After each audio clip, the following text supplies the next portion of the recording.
Well, hi everybody. This is DearMamaSal, and we are live on a Friday lunchtime, which means it's time for us to be talking about coping with feelings. And this is definitely a day with lots of feelings in it for me. I just wanted to say a very warm welcome to everybody who might watch either here and participate in the chat, or those who might watch here and we don't even know you're there because you don't participate in the chat. And thirdly, of course, those of you who watch on the replay. It's always a great honor for me to know that you are watching. And so if you have any topics that you would like me to talk about, please let me know. And let me know at dearmamasal@gmail.com. It's a really important thing for me that you understand that the feelings that you may have, you're not alone.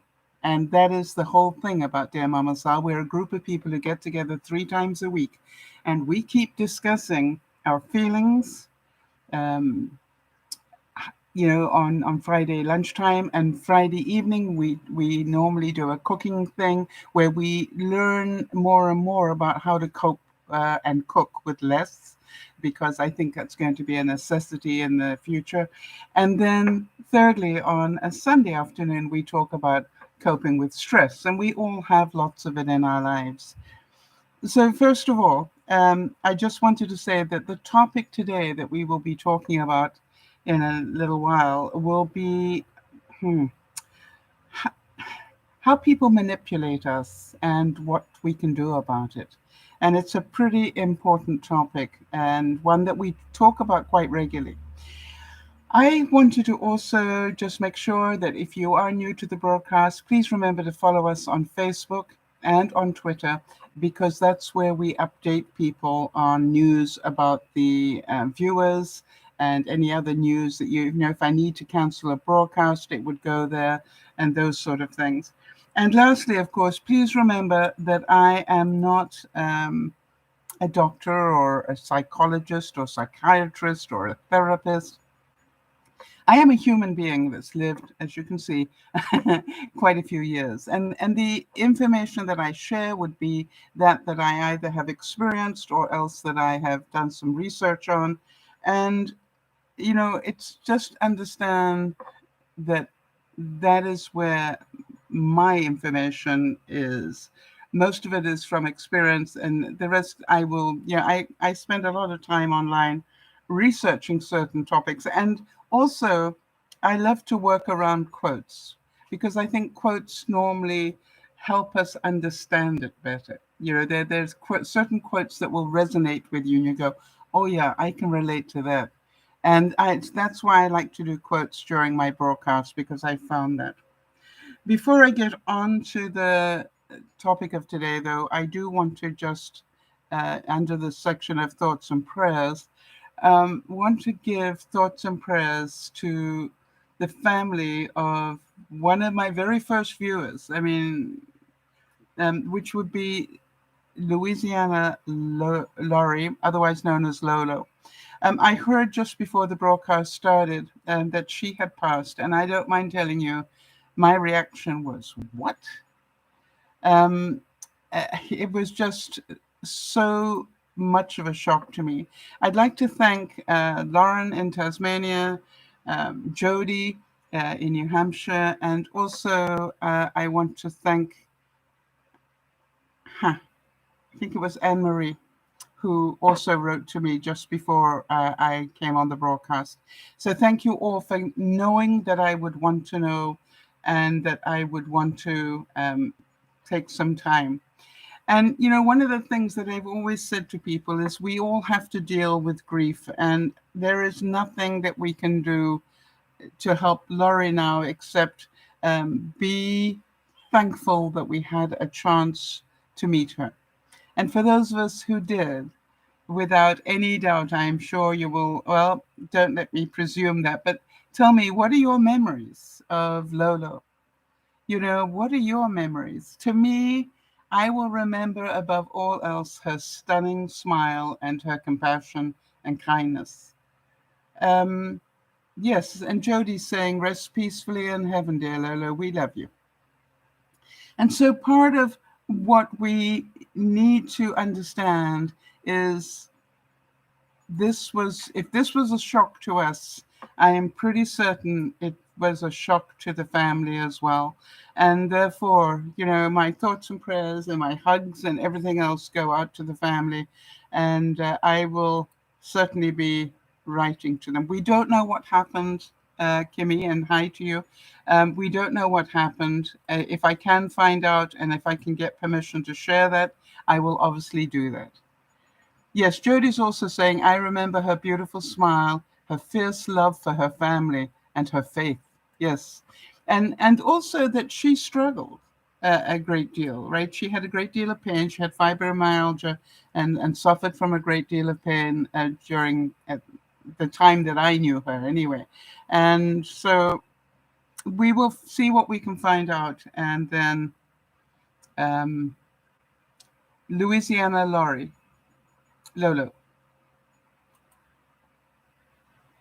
Kimmy, she passed. And apparently passed yesterday, from what I can find out. So anyway, what I'd like us to do, if we can, is to be aware that it happened. And I may repeat it a couple of times as people come on that I think may remember her. And I will make sure that I pass on the condolences of all the viewers when I write.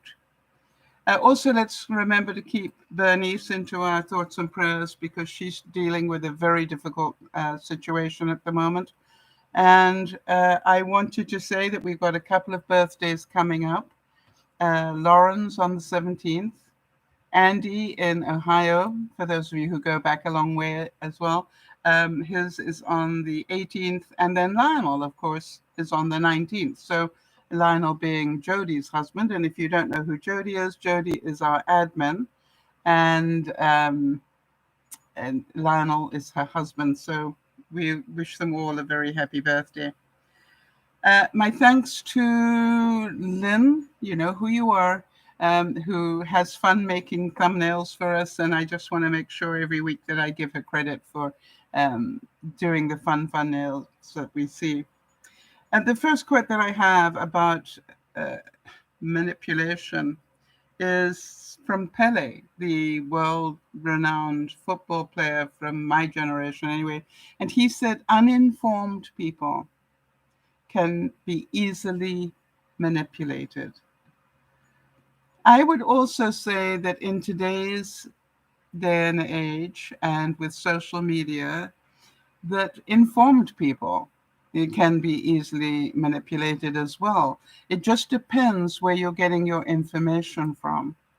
And it is scary to me, the numbers that I am seeing of people who are now clogging up the healthcare system because they chose not to get vaccinated.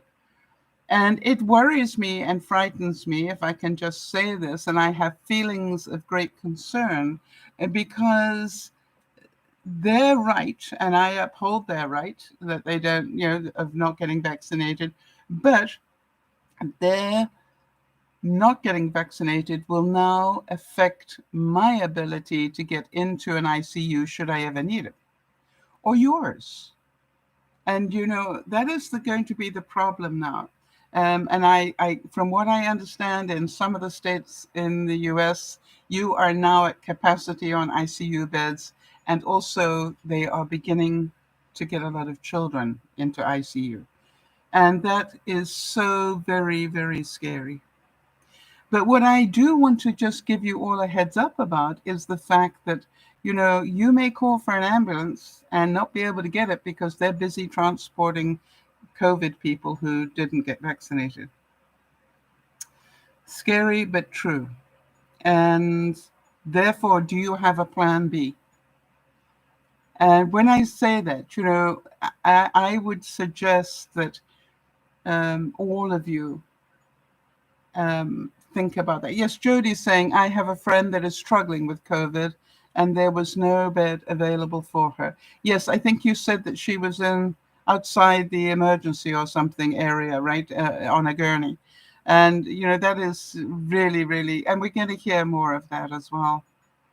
Yes, and Kimmy is saying where she is in, I want to say Kentucky, but I'm not sure that you are. You'll remind me anyway.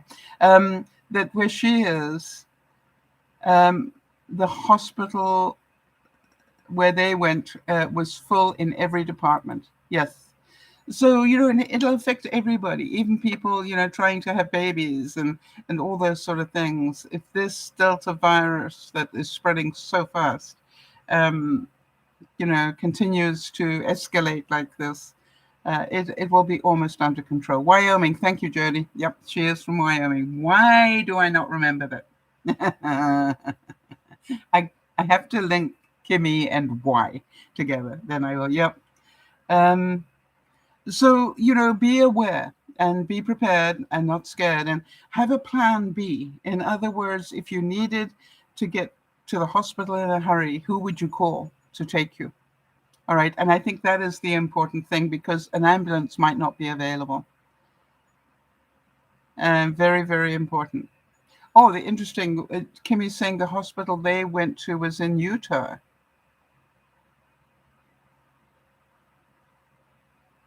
When did you go to the hospital in Utah, Kimmy?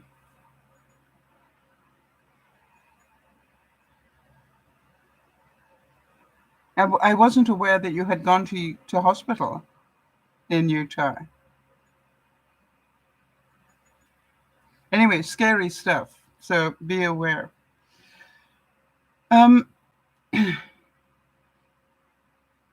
I saw this quote, and I thought it's one that we might want to think about. Controllers, abusers, and manipulative people don't question themselves. They didn't ask themselves if the problem perhaps was with them. They always say the problem is with somebody else. So if you ask yourself, and I did, I don't mind telling you, I asked myself this week, am I a manipulator? And I think that is also something that we all need to look at. That it's easy to talk about other people being manipulators, but I want us to have a really good hard look at how often are we manipulators. And I had something happen to me in the last week where I made a call about something. I called somebody out on something, and afterwards I thought, did I have the right to do that? And yes, of course I have the right. And the thing was that I then asked myself, am I being a manipulator? Am I pushing my views onto them in the hope that they will do what I would like them to do? And I thought, well, it's very difficult to have that conversation with yourself because one of them is to, when you're talking about people you love, and I must admit that I apologized at the time and said, I'm sorry to have made the comment. And the person that I made it to said, I know you gave it from a place of love, which made me feel a little better. But, I want us to think about, where do we draw that line? When is it okay to say to somebody, hey, what I'm hearing is da da da da da da, and obviously that you don't think that's a good thing. And where do you draw the line to say, I need to keep my mouth shut? Because to me, it's a very fine line. So perhaps if any of you have got any comments on that, we can share them. All right, let me see what I've got here. To me,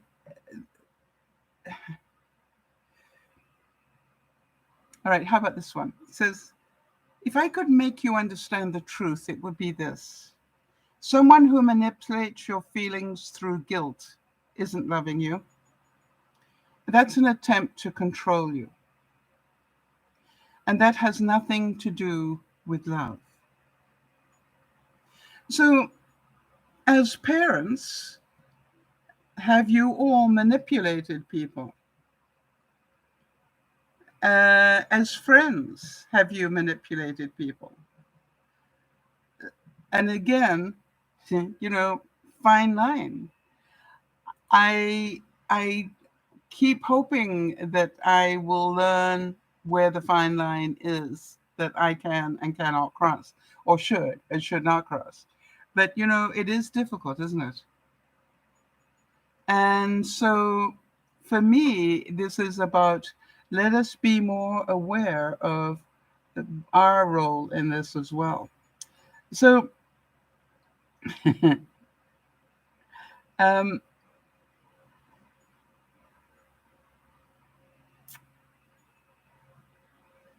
and if anybody's got any views on that, please let me know.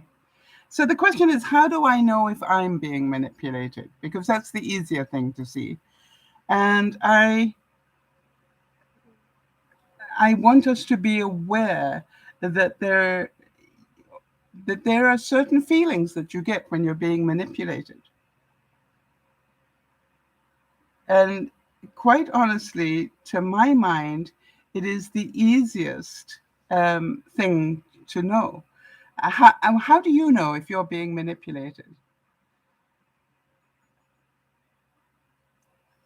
All right. What is it that makes you realize that you are being manipulated? Is it a feeling?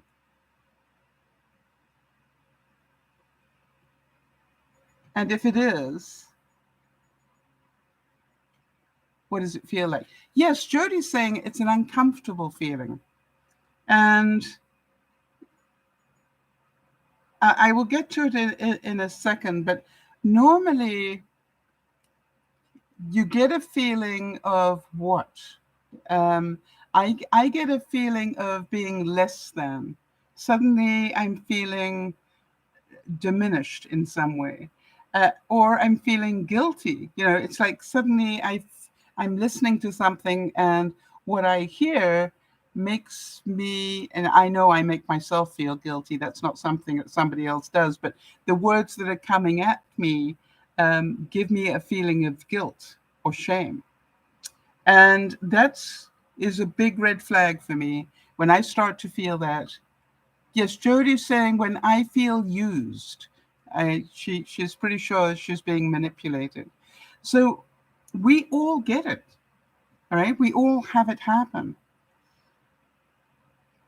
How many of you know that we all get manipulated all of the time, right?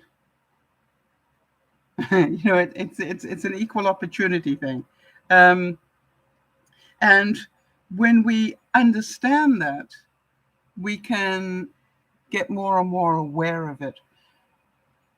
How about this one? I'm not sure who said it, but there's a quote that says, if there's someone in your life that you can't speak the truth to, that you feel you need to walk on eggshells to avoid upsetting them, it's pretty sure that you are being controlled or manipulated. How many of you can relate to that? That you've got to be careful talking to certain people, because if you press too many of their buttons, what comes back at you is guilt, shame, manipulation, all that stuff. And I certainly know people in my life that would apply to. Yes, Jody's saying I lived that in a relationship for years.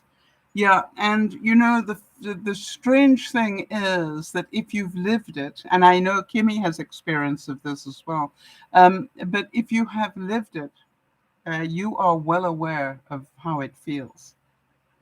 And basically, manipulation is trying to control somebody else.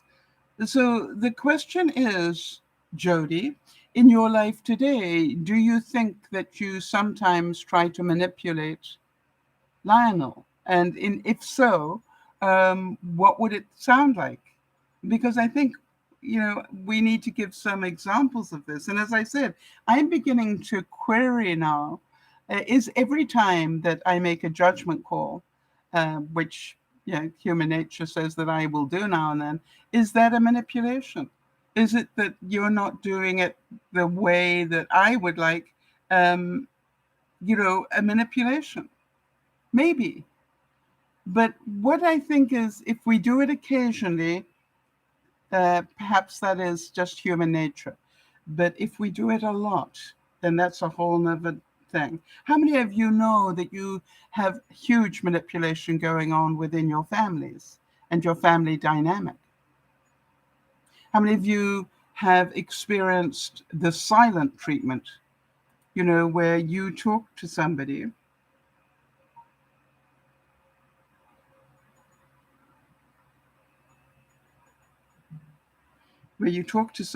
and they cut you off, right? Their way of dealing with conflict is a manipulation. They can't deal with it. So what they do is they stop talking to you. Jody's saying, I can be quick to judge if something isn't done my way, especially if I'm in pain. All right. So wait a minute. Let me see if I understand that. Jody, I love your honesty. All right. So are we saying that when you're in pain, you are less able to control your need to manipulate? When I found that I did it, was I was listening to someone be manipulated, and it upset me. And I didn't realize until after I'd done it that what I did is I responded to the manipulator and did exactly the same to them. So I wanted them to feel what it felt like. And, I intend to have a much bigger conversation with that person about why I did what I did, and, ask, how did it feel? Because, one thing is that I'm not sure it was the right thing to do.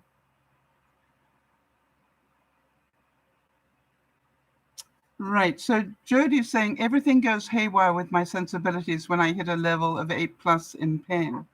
Yes, I think that is true of all of us, Jody. All right. That we are, our whole focus is in how do I manage the pain? And and if we're under high stress, right, our ability to think rationally and with compassion is diminished. I don't think that it forgives it, but I understand that it happens for sure. I've had it happen to me where I can, out of nowhere, at a certain level of tiredness or overload or whatever, just come out, and I go, where did that come from? And I realize, unfortunately, that it came from being overwhelmed or overtired. All right, so think about that, the silent treatment. Any of you ever received the silent treatment from somebody, and how did it feel? How did it feel? And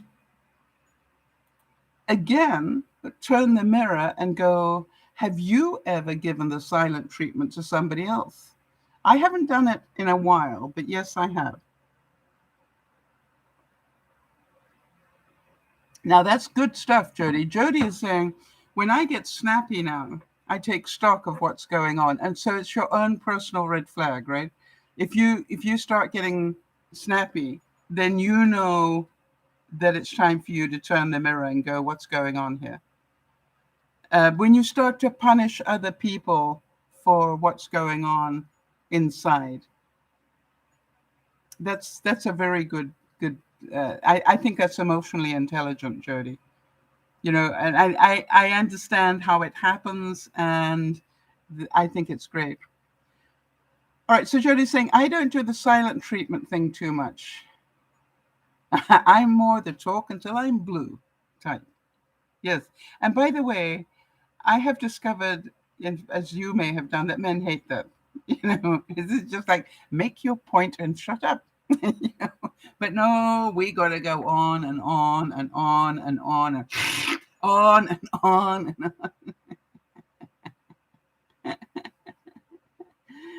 on. Oh, interesting.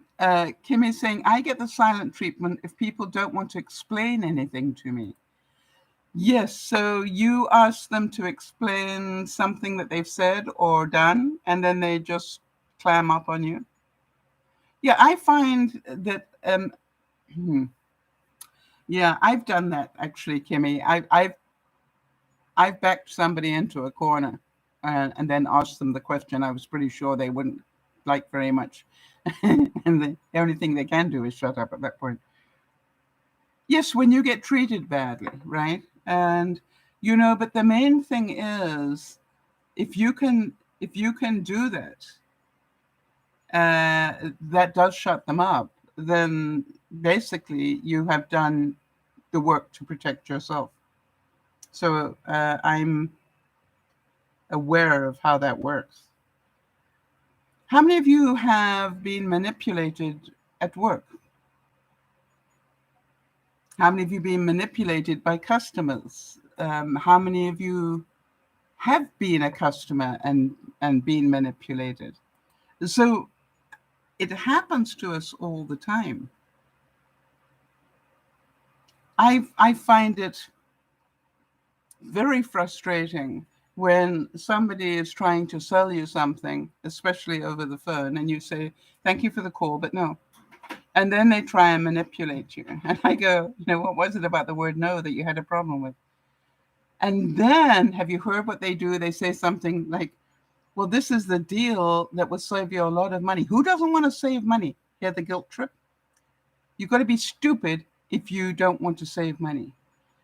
And I go, I know that doesn't make any sense to you, but it does to me. Thank you for the call and goodbye. You see, I am aware of the manipulation. I am aware where they're pressing my buttons. And the more aware we get, the more we can protect ourselves. Have any of, oh, there we go. Jody's saying my cable company is great at manipulating customers. Yeah. Most sales organizations, anybody that's selling anything, unfortunately, is pretty good at manipulating people. So do you want to give an example of that, Jody, so people can relate to it? If you can think of one.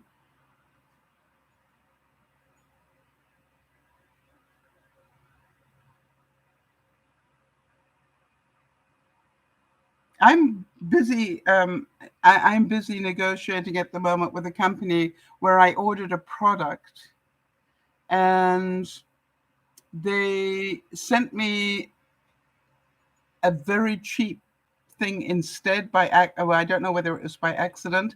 And now I'm still trying to get my original product, and they're saying, well, you need to send the other product back. And that would cost me more than the product I'm trying to buy. You know what I mean? And so I didn't make the mistake. You did. You made the mistake. You sent me the wrong thing. And therefore, why are you asking me to spend money to replace it? All right. And I'm getting pretty angry about that.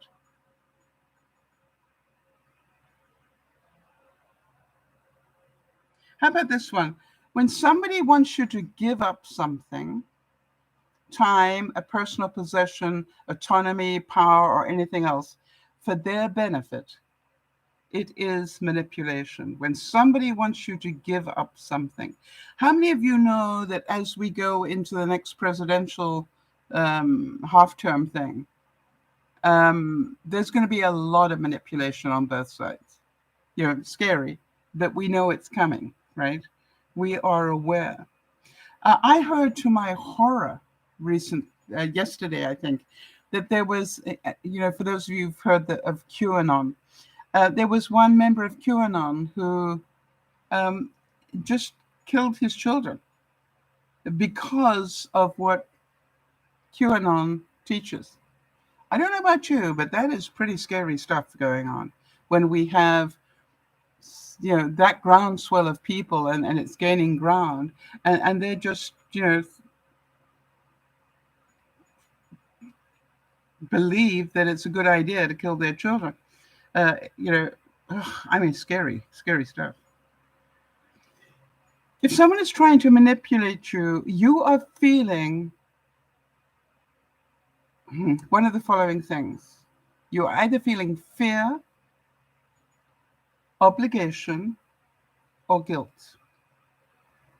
In fact, as an adult, I'd like to say you will feel like a child. How many of you relate to that? When someone is trying to manipulate you, my red flag is, do I suddenly feel like a child? And if so, why? And the chances are the reason is because somebody laid a guilt trip on me, and that guilt trip was a manipulation. Or if I suddenly feel angry, and I'm going, wait a minute, why do I feel angry? Something they said, all right, has triggered me, and I've started to realize that I was being manipulated. Yeah, Kim is saying I do, and it hurts my feelings. Yeah, absolutely. So when you're more aware, when you are more emotionally intelligent about it, when you're more aware, you can use it as a benchmark. I don't think we will ever completely get rid of it because people will do it to us. And I think, with all honesty, we will continue to do it to others, maybe less now that we are aware of it, but we will do it to others. Um, so use it as a benchmark when you feel that. And if I'm in a conversation with somebody and I suddenly feel guilty or obligated or fearful, right? I then go, wait a minute. I just had a completely different feeling, and I just feel like I'm being manipulated. Is that what you're trying to do? All right. In other words, call it out. And you'll be amazed. Oh, by the way, I do need to give you a heads up on this one. Everybody will deny it. You know, I haven't yet had somebody say to me, yes, actually, I was trying to manipulate you. But you do get the message across by saying that, right? Which is, wow, my feelings suddenly changed with what you just said. It felt like a manipulation. Is that what you were trying to do? And what if they say, no, I was just trying to help you, or just trying to point something out to you? You see, we got to check, where was it really a manipulation, or were we overreacting to what we heard? I don't know. I'm not always there to tell you. I do know that sometimes I hear it and I feel it, but maybe it wasn't a manipulation. So just be aware. So when people say to me, no, I wasn't trying to manipulate you, I will go, oh, thank goodness for that. But what I've found is it changes the dynamic of the conversation if you call it out. And I don't know if any of you have ever done that, when you have felt like you're being manipulated and called them out on it. But Kimmy, I gather from what you said, you have done it, and then you find they shut up. They do the silent treatment after that, just because you called them out on it. And that's okay. That's okay. And as I said, if you've ever had somebody try and sell you something over the phone, they keep saying, what a good deal you're getting. I actually have a line that said, I'm really sorry, but I don't buy things over the phone. So if you want me to buy this product or service, please email me and send me the information, and I will make my judgment. No, but I can only do it by phone. And I'm going, well, if you can only do it by phone, then I definitely don't want it. It's just like, because I like to communicate in writing. So therefore, sorry, but no. Have any of you ever been pushed to sign a contract today? Maybe you wanted to buy a car or a washing machine or whatever, and you're busy window shopping for them, and they try to make sure that you do it today. Why? They want the commission today. And again, I need you to get really strong about not being manipulated until you've read the contract. Right? Jody's saying yes, it's happened to her and she won't do it. No, I won't either. I will say, let me have the contract. I'll go away and read it. And then if it's okay, I will, come back and sign it. No, no, no, but you need to do it right now because the deal ends tomorrow. Okay, then don't even bother to give me the contract. you know, one of two things. Either you want the sale, in which case let me have the contract and go away and read it, or you don't. And I'm amazed how many times that when I'm willing to walk away from it, the whole situation changes. How about if you're in a relationship and your partner is always checking up on where you are? They or wants to control who you talk to or don't talk to. Is that a manipulation? All right. I think so. It's also a control freak, but it's like if they determine who want to determine who your friends are, call them out on it. The way you stop it is by saying, excuse me, are you trying to control, and manipulate me by telling me who I can and may and may not talk to?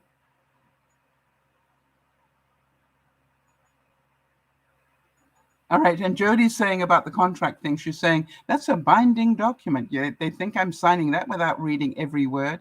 Jody, how many times do we think about this as well? How many times do we click on, I have read the terms of the agreement on an app on our phones?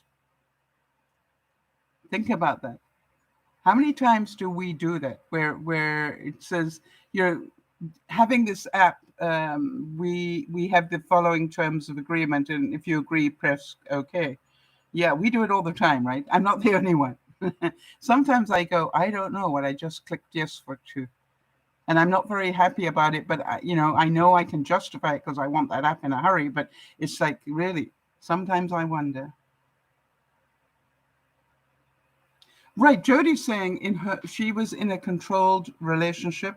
Her other half controlled her a lot. She said her partner screened her calls.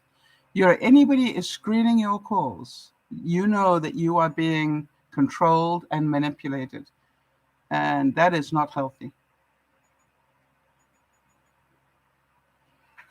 Yeah, and so, Kimmy, I know that you relate to a lot of this stuff, and it's scary to think about, right?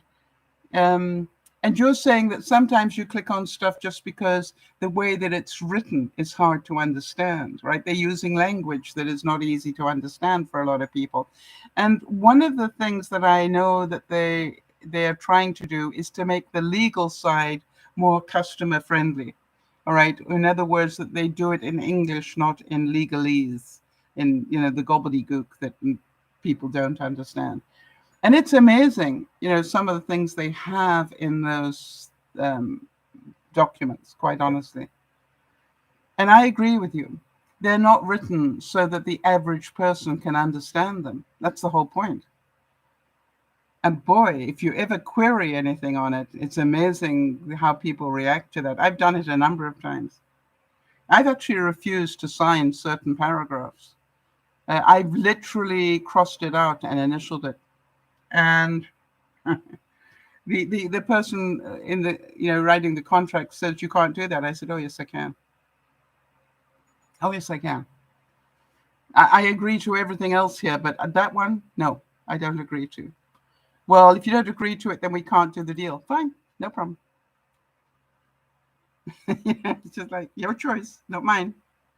You want to put something in there that's trickery, that's your choice. I'm just not going with it. And I'm certain, Jody, you understand that one as well. All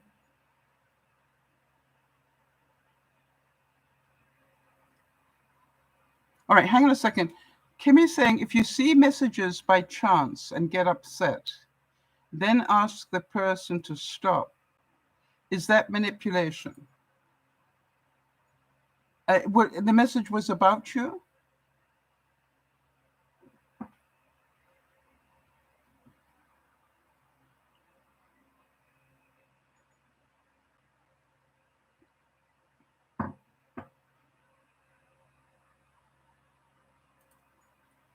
You see, the whole thing is, Kimmy, that today so many people are writing such incredibly stupid things on social media. And I say stupid things. They're not realizing that what they're writing is in writing. In other words, you know, they can't say they didn't say it. All right. So you're asking, if you ask somebody, if you saw a message that wasn't intended for you.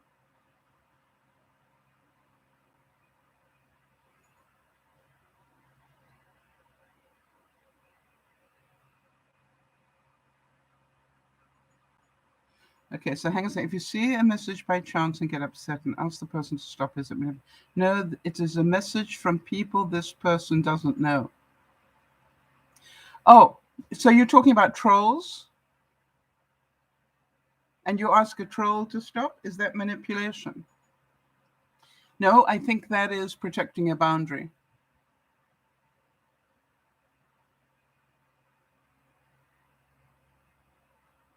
Now, if you read it, for example, Kimmy, I want to make sure I understand what you're talking about.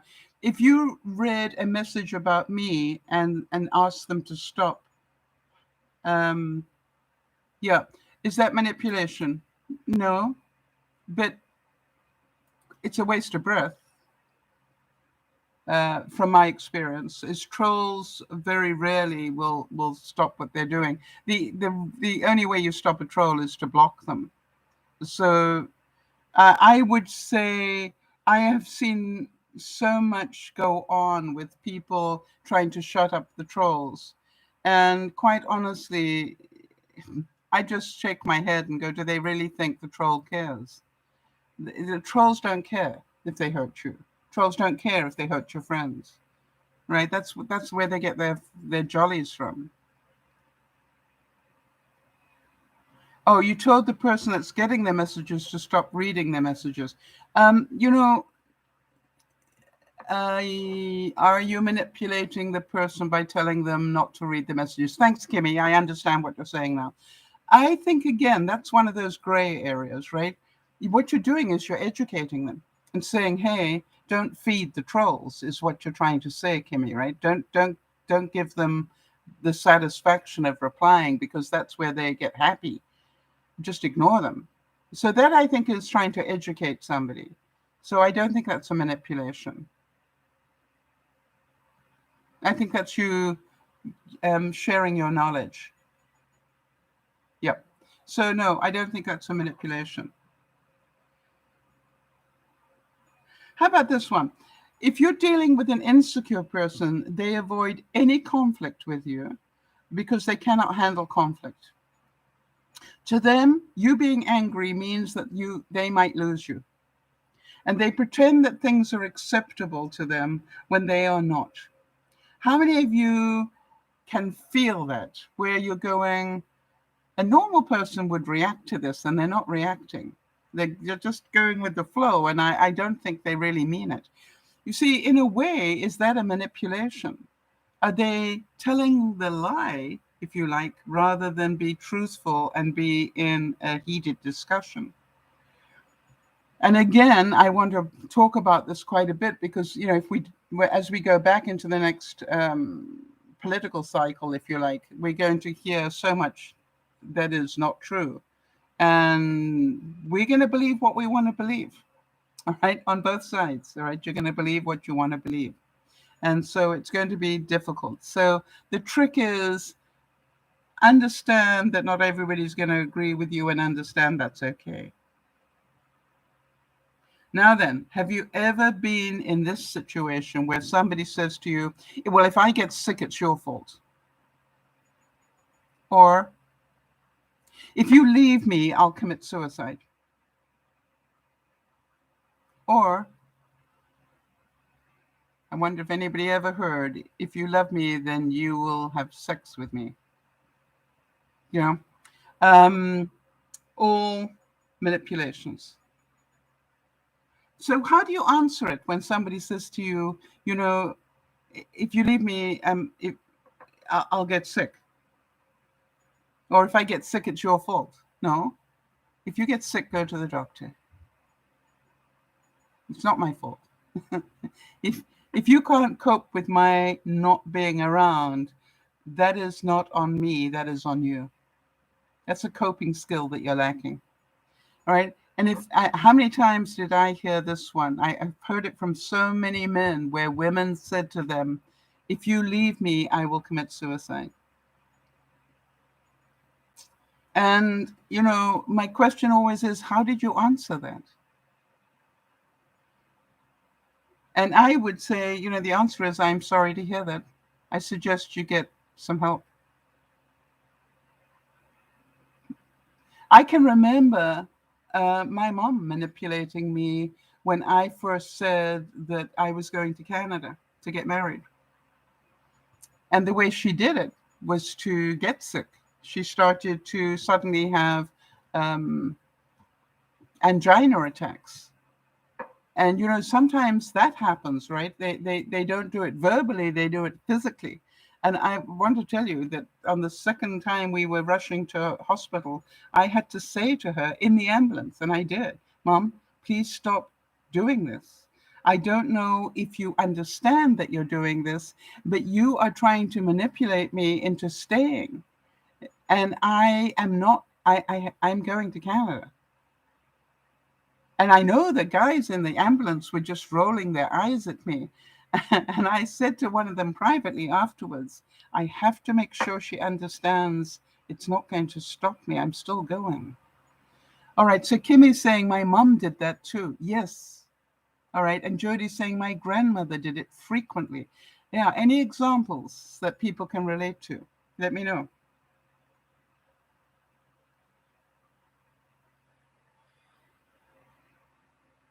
Now, the other thing is, have you ever had anybody shame or mock you or blaming you when things they did went wrong? You know, all the sort of put downs and insults and harsh criticisms and other things that all designed to make you feel inferior. If people are doing things that causes that reaction, we know nobody can make us feel anything. But if that is what happens to you, as I said, that's the red flag. There's a manipulation going on, all right? Threats and intimidation. Are they manipulations? Absolutely. And how about, I'm just telling you this for your own good? All right, Jody's saying that her grandmother, she'd clutch her chest and say she needed to go to hospital. It was all for attention. I am sad to say I think I can relate to that with my mom. And I'm not saying she didn't have an angina attack. I'm just saying that subconsciously, I honestly believe that she was doing it to have me not go. Yes, and that's a good point. Kimmy's saying, even though I know it's not true, I still feel bad. Yes. And just, you know, the main thing is now, Kimmy, is just go, okay, this is the red flag. And I need to pay attention because whatever's being said sounds like it's being manipulative. And what I would do is I just go back and say, hey, that's whatever you just said there about so-and-so, that felt like a manipulation. Did you mean it that way? And what you've done is said, stop doing that. And if, by the way, if they do it again, go, there we go again. What? Well, that sounded like a manipulation too. What's wrong with you? You're overly sensitive. And there's a third one. You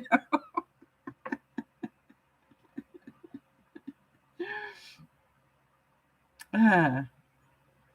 Interesting stuff.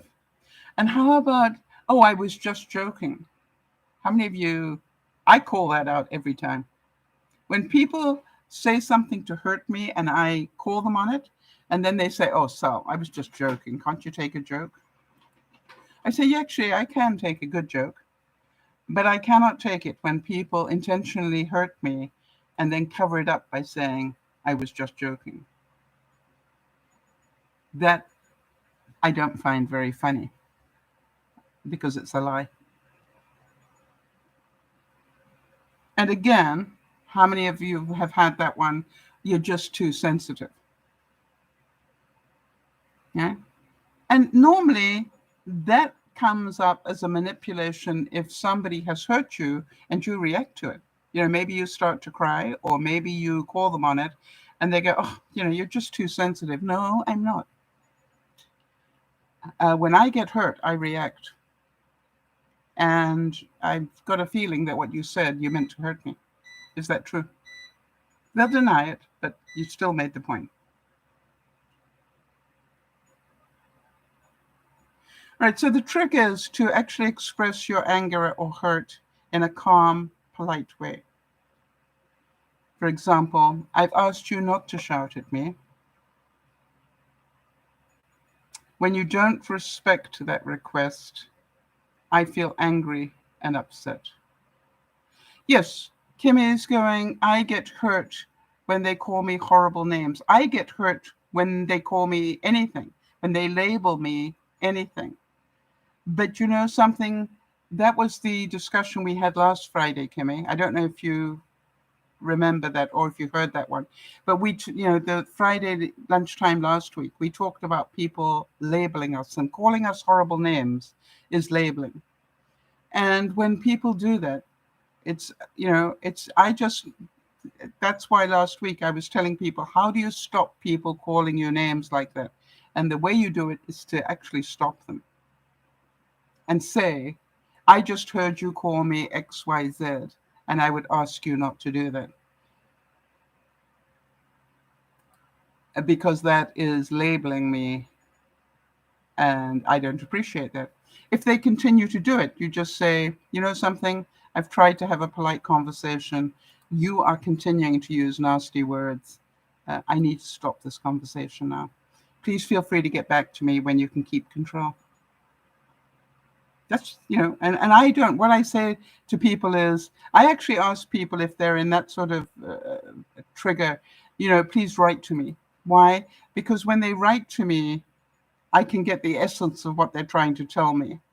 I just, filter out all the stupid manipulations and name calling and everything else, and I will just get to what they're actually trying to tell me.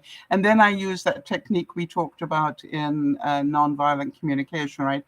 What I hear you say is da da da da da. Am I correct in that is the right thing that you're trying to tell me? All right. So again, I just double check to make sure. It was difficult. I want to say it was difficult to get to with all the stuff that you put in there, calling me names and everything else. But the essence of it was. But then I'm just manipulating as well. So the thing is, thank you for writing and telling me what I understood. Well, what I think I understood was you're trying to tell me, da, da, da, da. Am I correct in that? And you'll probably get another 3 pages back of nastiness, but somewhere they will say, that is what I was trying to say. So go with that. How about this one? When you lie to get my help, I lose trust in you. I also don't feel much like helping when that happens. I had somebody lie to me on Wednesday. I'm pretty sure they did anyway. And that was exactly the feeling that I got, which is as soon as they lied to me, my mind just went, I doubt that is true, and therefore now I don't trust this person. They lie because they are trying to get out of what I called them on. I have contractors coming in to finish off the work in my house from the fire, and I know they all have a strict instruction to not bother me before 9 o'clock in the morning, and they can only do that with an appointment that is preset. In other words, they just can't rock up and come and do stuff. And I had released 2 Wednesdays in a row for the contractors to come in and finish stuff. And the instruction was from 9 o'clock in the morning. And I had a contractor bang on my door at 9:45.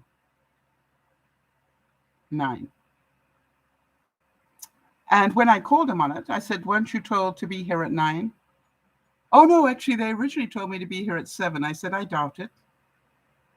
I doubt it because they know not to disturb me before 9. And I have confirmation that I would not be disturbed until 9." And then he said, "Well, then they sent me a second one to say 8:30." And I did wait 15 minutes. And I said, "And it's still before 9." And so from that point onwards, it took me a long time to even be civil to that person, because I think that they just took the chance that I would open the door. And but what I did is the second contractor that came in from the same company, and one that I really appreciate because he's so good and so quiet and so helpful. I said to him, "I think I got lied to and I don't like it. And maybe you can have a quiet word with your friend here." Um, and I said, "You know me to be a very fair and calm person. But when somebody lies to me like that, it changes who it affects me.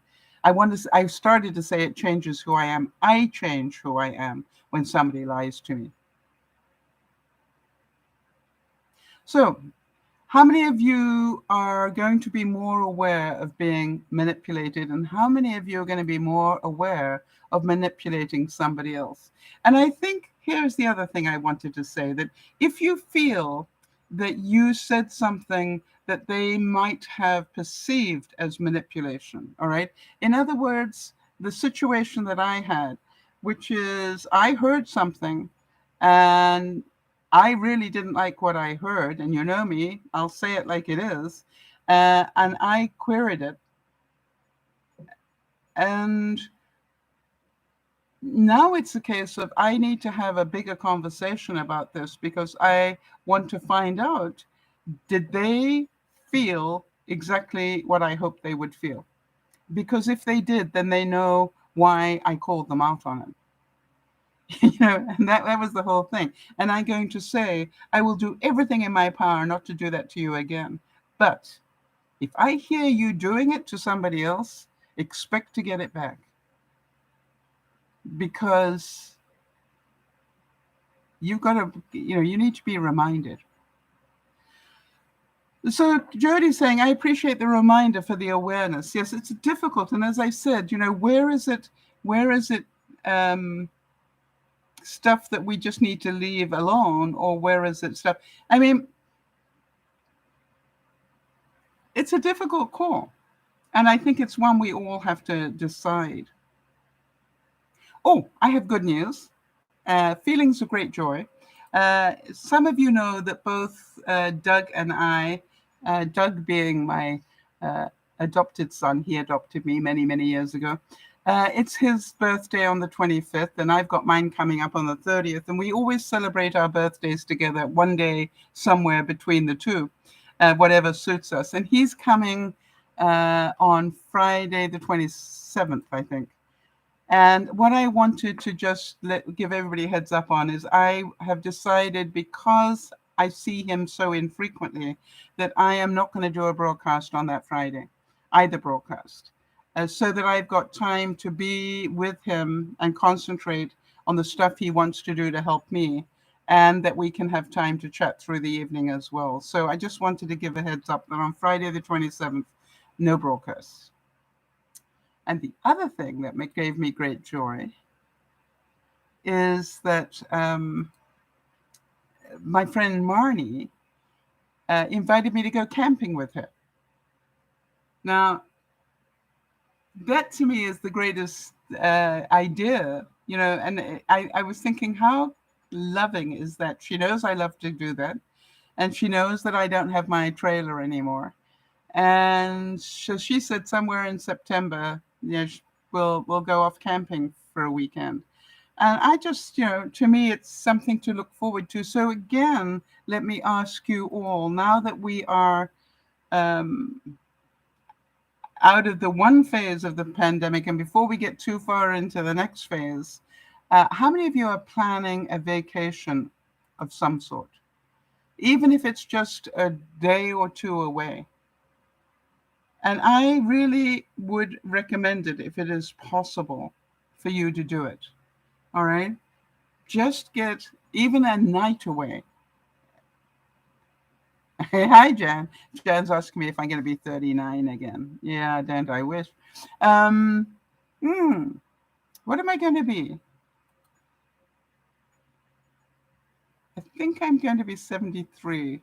Or am I already 73, about to turn 74? I never quite worked that out. Um, I was born in 47. What does that make me, for those of you who can do that calculation better than I can? I'm going to be 73. I'm 72 at the moment, right?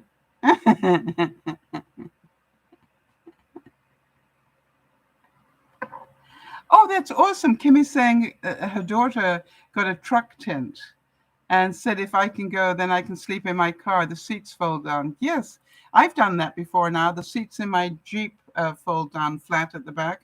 And I've had people sleep in there before, if they came to visit me. And I always gave them a choice, bring your own tent or you can sleep in the back of the Jeep, whichever you prefer. So that's good to know. Again, I wanted to say that my brother in Africa is about to do a 3 or 4 country trip by train on the luxury train in Africa. There's a really first class type train that travels through Africa. And it's sort of like the Orient Express was in its day, but even more so, very luxurious. And he's going to travel all the way from South Africa, which is where he lives. He's going to go from Cape Town all the way to Dar es Salaam. And that's going to be like a huge trip. I think it's 3 or 4 weeks worth. Amazing. So if you think about that, I am pretty sure that you all think the same thing as I do. He hasn't been vaccinated. He's on some sort of pills that they've developed in Africa. And, there's part of me that wants to be worried sick for him.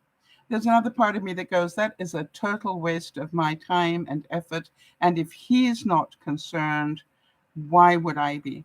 You know what I mean? If he, at his age, what is he now? He will be 76 this year. If that's what he wants to do at that age, then it's a trip of a lifetime in some ways. Why not let him enjoy it? It's like, why would I beat up on him and give him guilt trips? I can tell him I'm a bit concerned, but hey, if you're not, good on you. And by the way, if in that trip he ends up getting sick from COVID or something, I will know that he did what he wanted to do.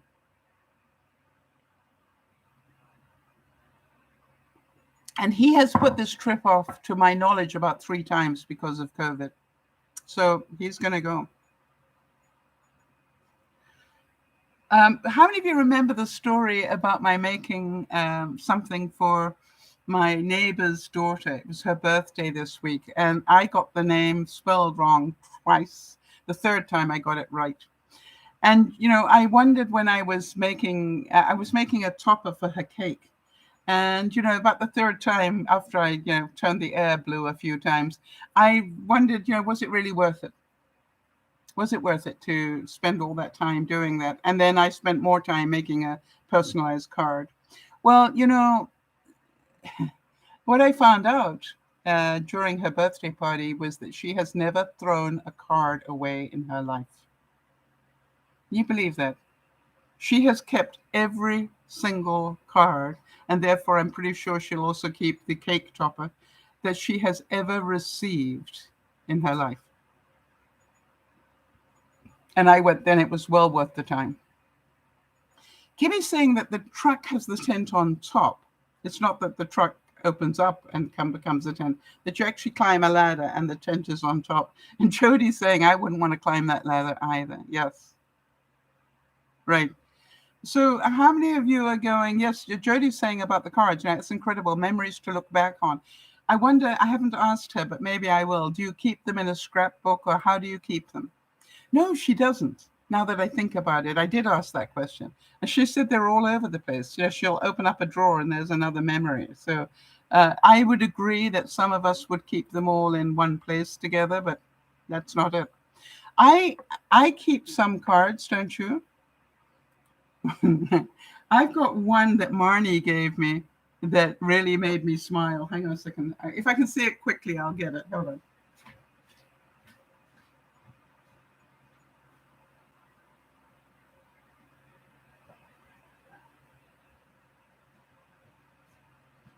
Okay, well, it isn't where I thought it was, but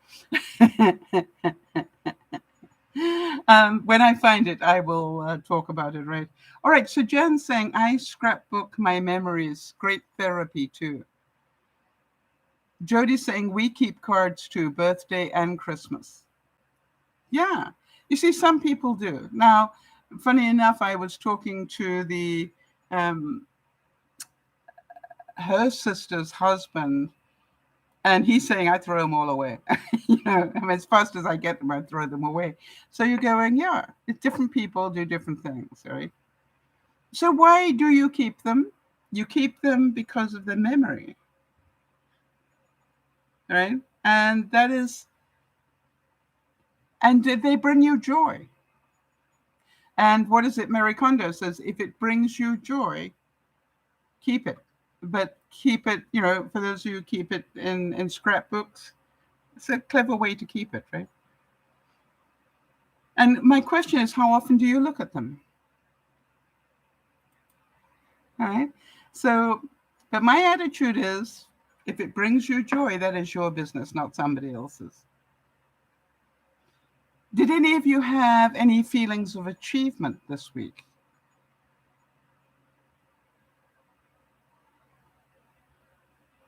And if you had any feelings of joy that you'd like to add in so we can talk about that, please add them as well.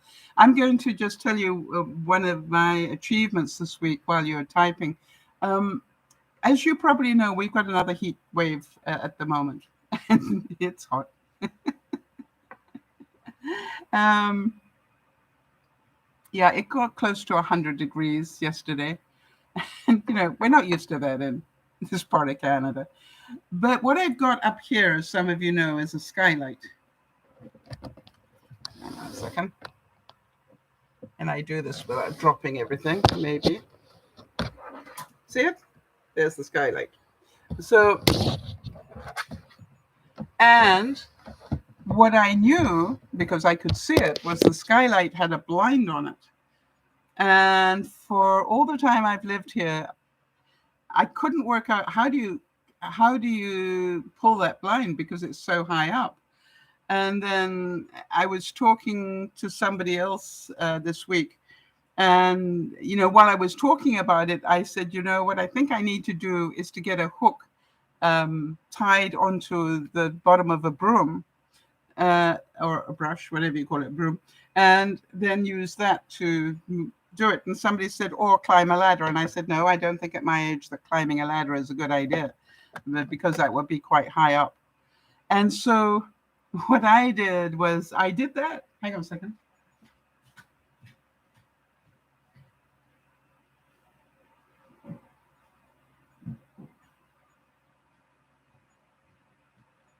I found out that I had a baby S hook, one of those, and I put it in the end part of my broom and then lots of duct tape around it. And I now have, you can't see it, but I can now hook onto that and move it backwards and forwards. Yay! And the amazing thing is it actually did cut down the heat yesterday quite significantly because this is a north facing skylight. So you can imagine how much sun was getting through there. Jody's saying, in terms of accomplishment, she started working out of the Wii again cautiously, but wanted to get back into it. Funny you should say that. I also have started. I haven't done it meticulously. I haven't got it part of the full routine. again, Jody, but I also have started doing that. So please, keep with me on that one, because I want to do, I really do need to do it as well. I have also been quite interested in, that I had to stop taking my blood pressure medications because of the effect that it had. And by the way, I've still got some of those effects. And I've been keeping a track of my blood pressure morning, noon, and night on some days. And what I found is I'm I know my blood pressure is a little elevated, but I don't think I should be on.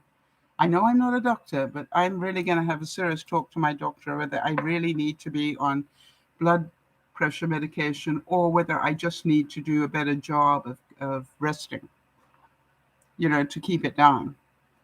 So I'm going to find out, what does it need to be, and give me a couple of months. I'll take the meds if you want to give them to me. I'll take them home, but I won't consume them. But, what needs to happen for me to be taking them? In other words, is it once in a while that my blood pressure goes to this? But hello, of course it does. Right? If I get overly stressed, it's going to go up. So what do you think? It's like, I just don't like taking these meds just because. But on the other hand, maybe I'm stupid. We'll find out. Did any of you hear about the Jamaican hurdler?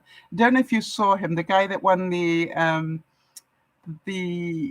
hurdles, and there were two Jamaicans that came in first and second, and his name is Hansel Parchment, and there was just such a lovely story around that I read.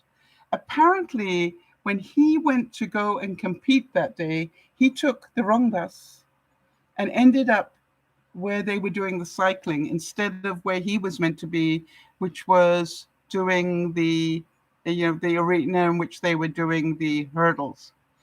And he desperately tried to work out how could he get back to where he was meant to be, because he didn't have any money with him. All right. And he had no way of doing it.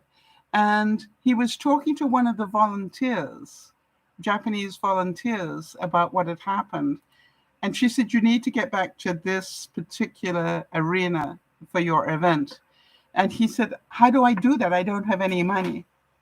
And apparently this volunteer couldn't physically help him, in other words, put him in a car and take him there, but they lent him the money for a taxi. All right. And so what did he do? He got to the venue on time to actually relax enough to take part in the event and take the gold medal. Now, you all want to hear this part of the story, because, we all want to hear these stories. When he got his gold medal, the next thing he did was to get somebody to take him back to the venue that he'd gone to in error and find, I don't know about you, but this brings tears to my eyes, find the volunteer who gave him the money and return the money. And then said, thank you so much for helping me today. Because of you, I now have this.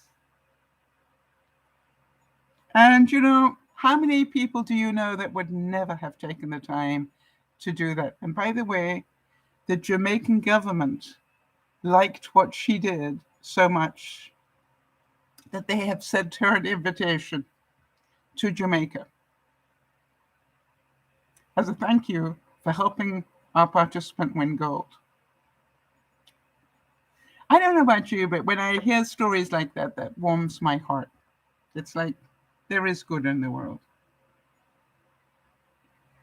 And I'm pretty certain that person never expected to get the money back, never mind get a free trip to Jamaica out of it. I thought that was awesome. Now then, also under did you know that when you speak to your doctor, can you record it without telling your doctor you're recording the message? the conversation. This is really interesting because I tried to record a conversation that I had live with a doctor once, a specialist, and he told me don't do that. And if I ever speak to that specialist again, I'm not going to ask whether I can record him or not. I'm going to. Um, but I want you to know that in Canada, and maybe you can look it up for the States, Jody, that as long as one person agrees to the call being recorded, it is okay. And if you are that one person, you don't have to advise the other person. All right, so Jody's saying there are signs in her doctor's offices saying no recording allowed. So do you not think that is punishing those of us who are hard of hearing, slow to comprehend medical terms? You see, to me, I'm saying either I can record it or I need a written synopsis, short paragraph from you as to what you have advised me. So, you have the right to know what they said to you. And if you didn't totally understand it, it's not that you're not it's not that you're stupid. It's you're not a medical person. You don't understand all of this. And by the way, if some of that information is bad information to you, it's shock to you, your mind, I'm certain you've all had this happen, your mind sort of goes numb. And the next few things they say just go totally missing. So therefore, I think we as patients need to advocate better about, you can do that. However, I do want to say, Jody, that on a telephone call, you have the right. It's not valid in all states. All right, I'm saying that I checked the thing in Canada, and in Canada, you have the right to record that conversation. So just in case anybody wants to know, and please look it up in your state. And what it said was it is perfectly legal to record a call and to use it as evidence in a dispute. Did you know that? If you are participating in a phone call and want to record that conversation, then the one-party consent exception applies. Simply put, it means that at any time one of the people involved in the conversation agrees to being recorded, that's giving consent, then you are free to record the conversation, and you are the person who consents. So you can do it. So have a look under that. All right, here we go. Jody's saying, under federal law, audio recording is permitted if at least one party to the conversation has given consent. And it is the default for 38 states. That's what I wanted to give you a heads up on. All right. And you are the one person giving consent. All right. Why? Because you need to record it. So that is legal. Even if the other person doesn't want it, if you need it, then you can. And by the way, oh, interesting. Jan's saying, for bad news, I have somebody with me. Yes, and you don't always know you're going to get bad news, though, Jan. So how do you cover that one up? So you agree with me, right? If you're going to a doctor and you could be getting bad news, then it's not a bad idea. And do you take them in with you to that discussion, or do you? Yeah, somebody was saying to me that it's a good idea to have somebody with you just to take notes, so you can check with them what you thought you understood was what they thought they understood as well.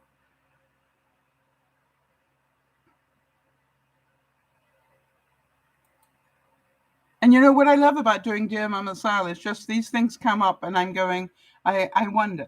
And let me look it up and let me research and find out what the story is. I didn't know that for myself.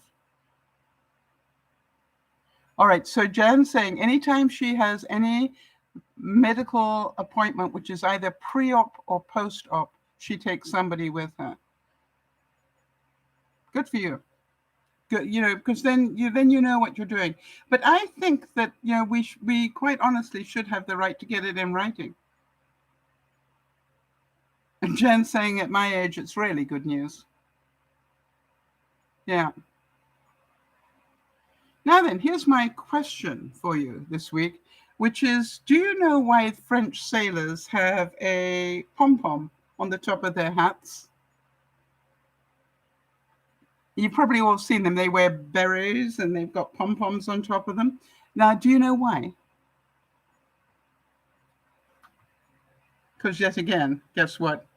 I'm, I'm going, why? You know there's got to be a reason. And it wasn't just decorative.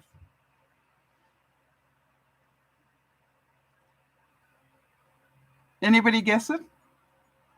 Or do any of you know? No clue. Fashion statement. No, that's what, I originally thought it was a fashion statement. But, it's to stop them hitting their heads as they go through the bulkheads in the ships.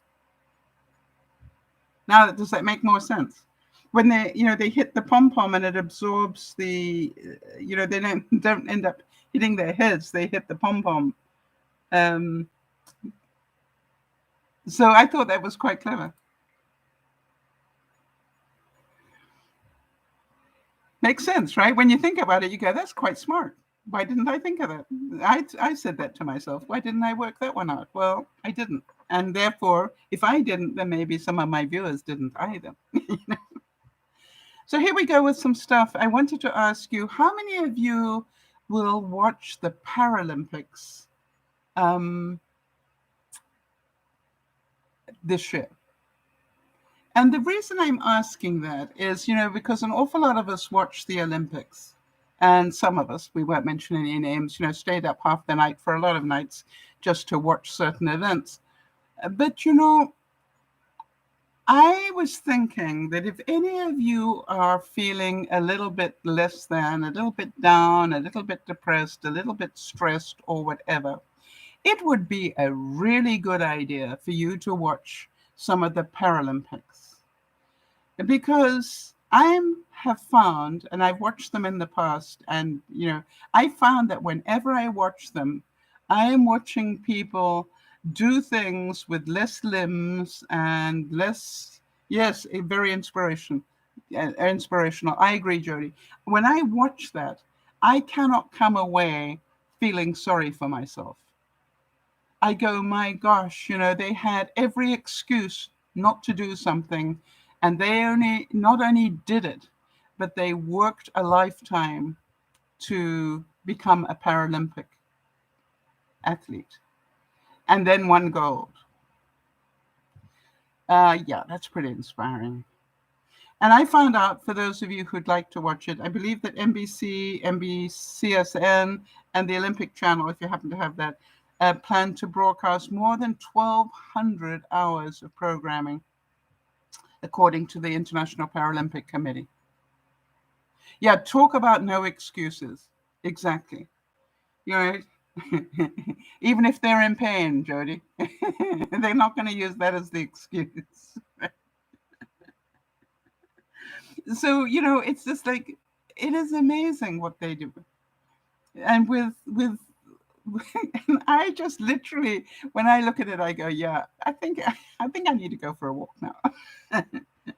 So if you're looking for inspiration to do a little bit more this year, make sure you don't miss the Paralympics. Make the time and enjoy it.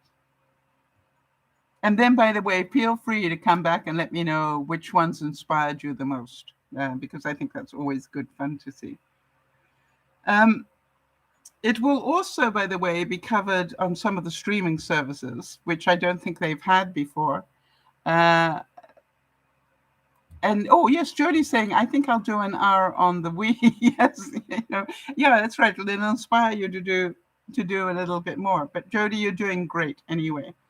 And for those of you who don't know, Jody just a month ago now, Jody went through a gastric bypass surgery, and 25 pounds down now, Jody. Did you tell me? And you can get into shoes you haven't been able to get into for over a year. When you sent me that picture, Jody, I just burst out laughing, and I went, I know that feeling. I know that feeling because when I could get back into my runners that I hadn't been able to get into all the time I was away, rehoused after the after the fire, it was just like, I can get my runners on again. This is so exciting. right, Jody, I'm right. It's been a month on Monday, right? And she's lost 30 pounds. All right, that weight is just dropping off. It is amazing, Jody. So well done. I know you were so happy. You know something? I totally knew the feeling, which is why I let you know that. Just so that you know, on the Paralympics, just to finish that story, there are going to be 539 Paralympic events across 22 different sports. Isn't that wonderful? So remember, if you're feeling sorry for yourself, watch the Paralympics. It will change your perspective on life. And when you see what is possible for those who care to ignore the negatives and concentrate on their positives, in order to understand this, in order to be able to be an Paralympian, you need to be able to ignore any negatives and just go, what have I got? They work on what they can do, not what they can't do. And Jody is saying when she got into those runners of hers, she said out loud, Sal! Like I could hear her. And I want to tell you in a way I think I could. Because when you described it to me, I definitely could. Um, so did anybody come up with any frustration feelings this week?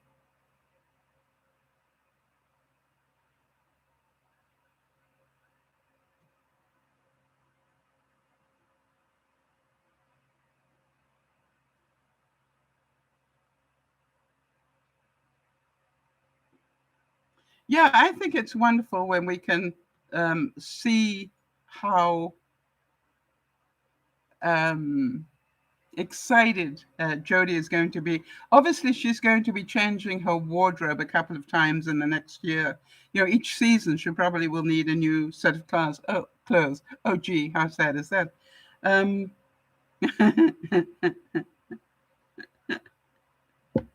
yeah, I keep thinking about that. Gosh. Um, and so my new habit, as you know, was to get more fit.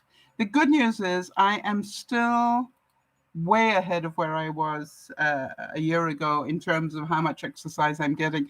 But the fun thing is I'm doing it to a large extent by not actually even intentionally doing it. I'm just more active than I have been. And that makes me very, very happy. How many of you remember last week I was talking about taking a present to Doug of some red peppers? And I said, I don't know why I bought red pepper. I bought a really nice chrysanthemum plant for them, but I also passed this red pepper, and little baby bush, and I could hear this voice saying, "Buy him the red pepper," and I said, "I don't think I've ever seen him eat red pepper." But no, no, no, but buy the bush and little bush, and I'm going, okay. So I bought it. If you could have seen his reaction, you would have been amazed. I said, I don't know why, but something called me from this red pepper and said you needed to have it. And do you eat red peppers? And he said, I love them. You mean I can put it in my garden and just have them whenever I want? And I said, yeah. Or you can just keep them on your mantelpiece and whatever, on your uh, windowsill and have it there. Okay, so Kez is saying,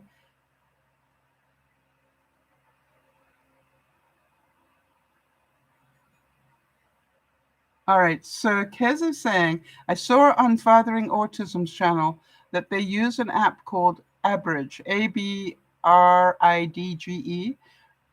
which is an app that is for recording doctor's appointments and will also give you a lot of added info about what is said in the session. That's interesting. Thanks, Kez. I found one called,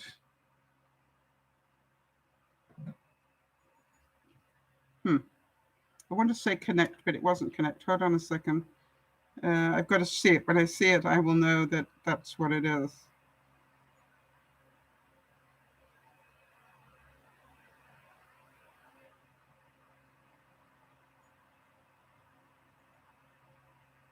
Otter, Otter, and it's made for students who are, um, you know, listening to a lecture.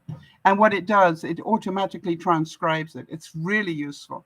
And the free version will record up to half an hour and translate it. And it translates it as it's happening. I find it quite useful if I'm away from the television and I can't see what's going on. I will just turn it on sometimes just to see what's happening. And it picks it up. When I can't hear it, it'll still pick it up. It's quite amazing. All right, so good idea. Thanks for adding that, Kez. Appreciate it.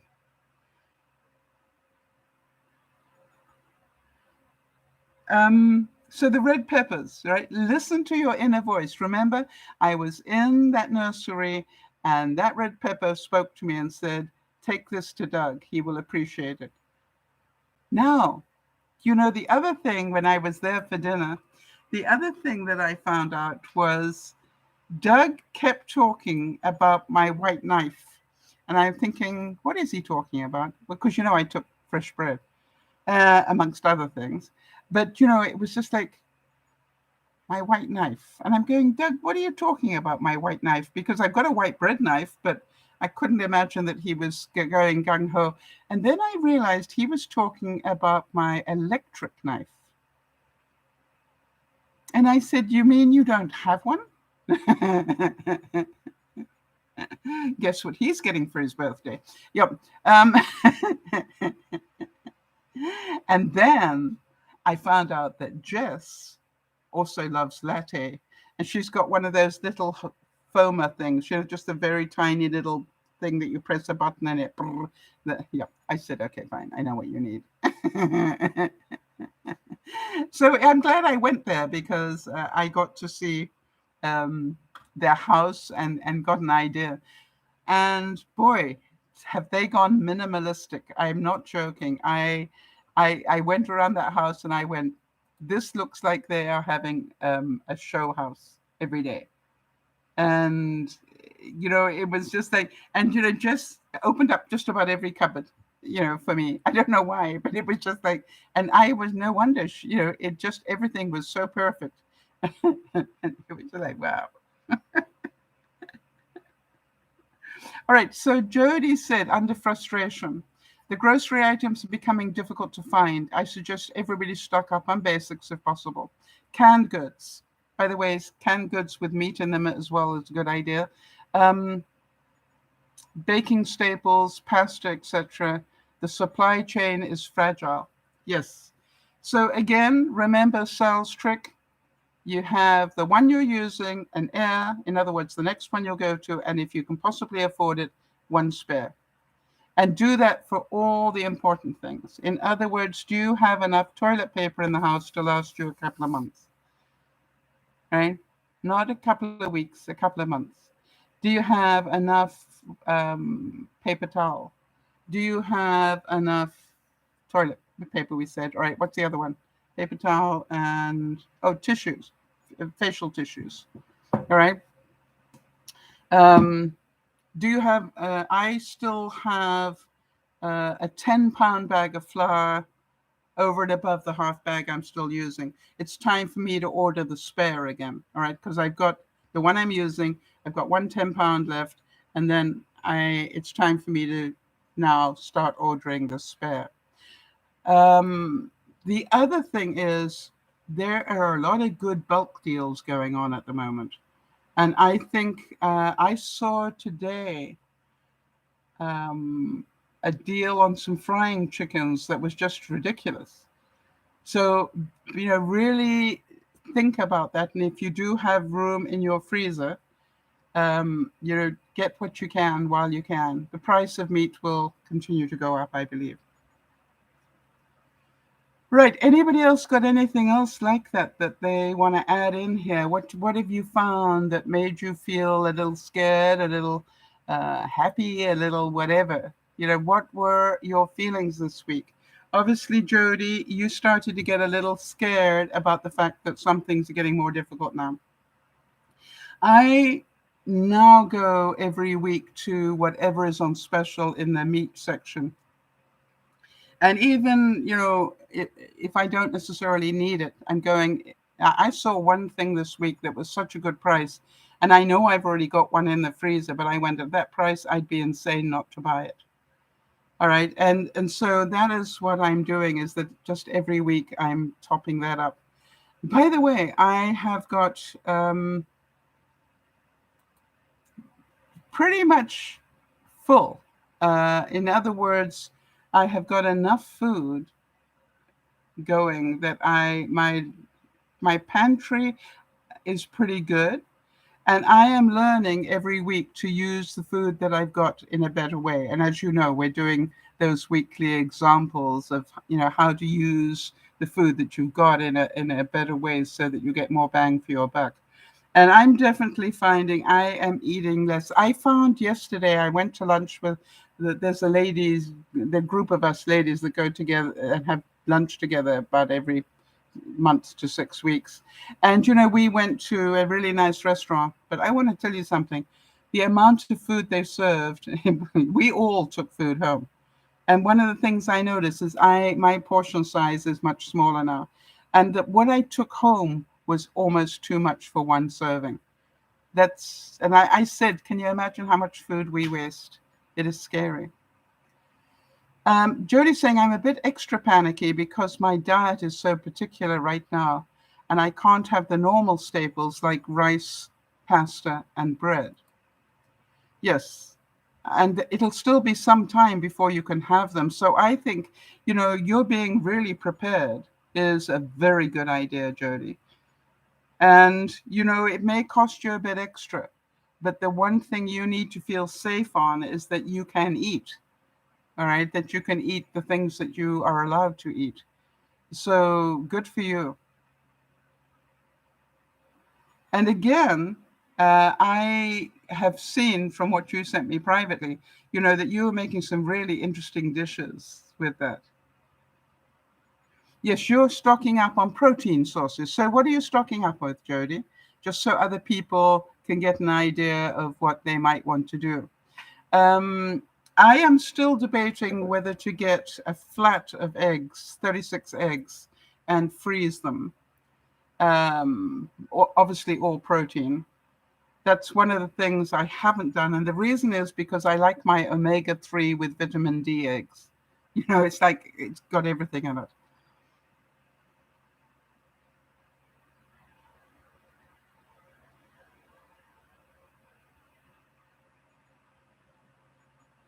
Ah, okay. Chris is saying, consider getting one of those bidet type toilet seats so you won't need to have toilet paper. Yes. Now, my thing is, Chris, I've got well water. You know how cold that is? I've got a feeling I would jump through the ceiling if I used one of those. So that is my question is, I would need warm water, but it's a good idea.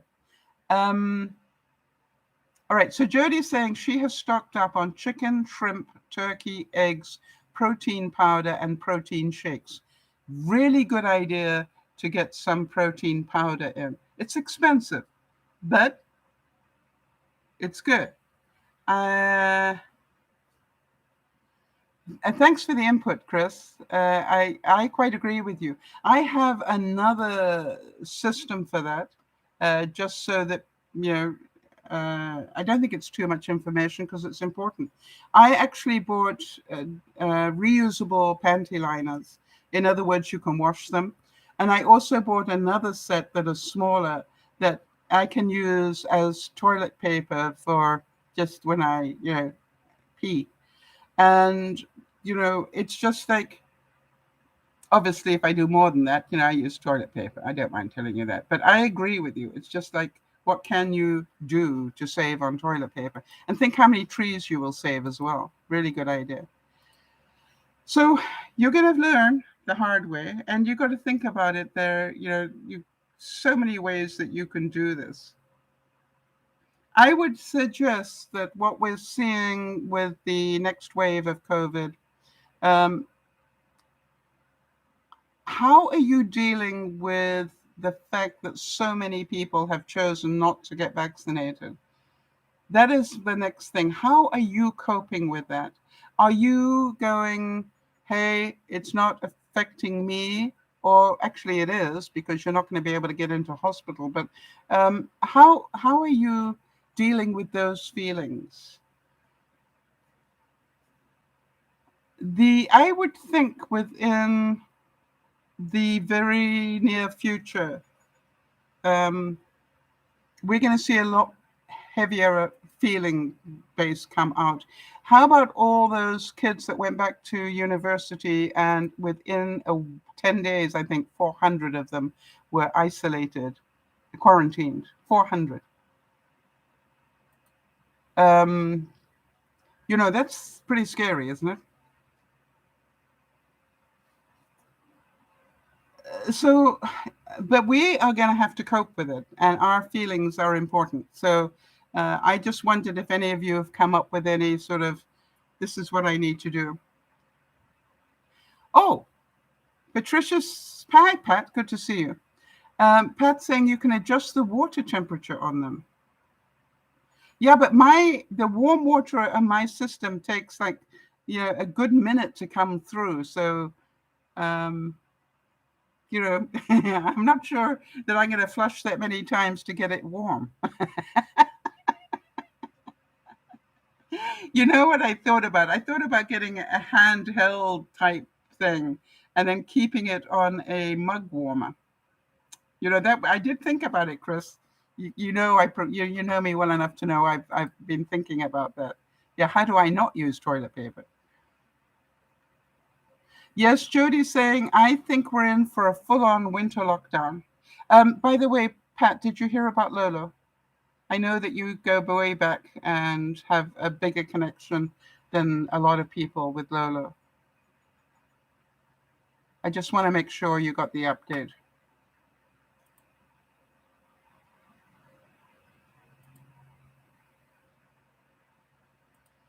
Um,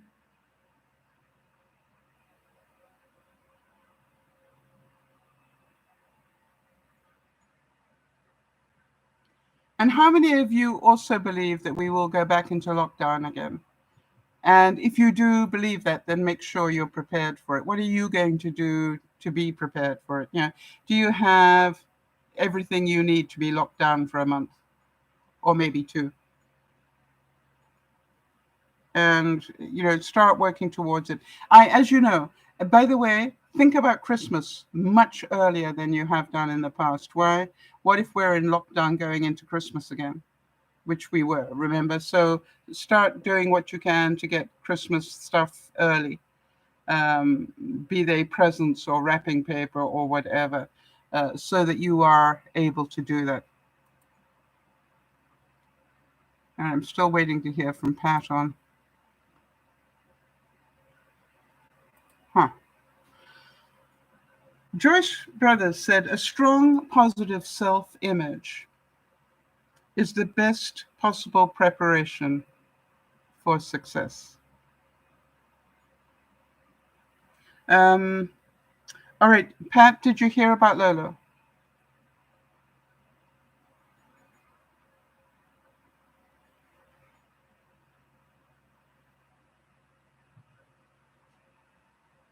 And I'm glad you're camping.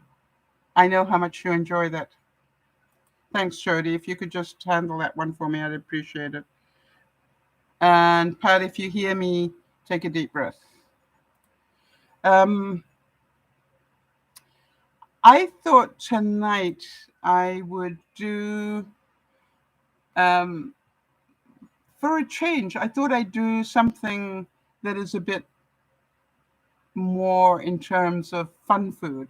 For those of you who enjoy watching me cook things up, I thought I would do some healthier type chicken nugget type things, and also make a soup quickly during our broadcast tonight. And if there's anything else, I was going to do stuffed burgers, but I forgot yesterday to pull out the things I need from the freezer. So that's going to have to wait another week. I've been so discombobulated with the stuff that's going on in my house that I wasn't as prepared as I might have been for tonight's broadcast. So when you look at it, and we go back to this, manipulation is something that we all hate, but we all do. I think that's the scariest part of this, right? It is something that we all hate. We hate to be manipulated, but we all do it to some degree. And I just am going to continue to talk about these subjects in rotation because, as Jody so rightly said, we need to be reminded. We know how it feels when other people manipulate us, and therefore we need to be reminded not to do it ourselves. And if we do, to apologize for it and to discuss it more. All right. That is the thing really encourage. Some of you are going to be getting ready. Those of us in Canada are going to be celebrating Thanksgiving earlier than those of you in the States, obviously, when you're going to have more family members again. We are going to have um, a lot of you are probably already having bigger family gatherings and so forth. So that's why I'm saying, what are you going to do when you go to a family gathering and some of your extended family haven't had vaccines? And I saw Chris make a comment, is I'm not sorry for them anymore. No, it's a choice that they've made, right?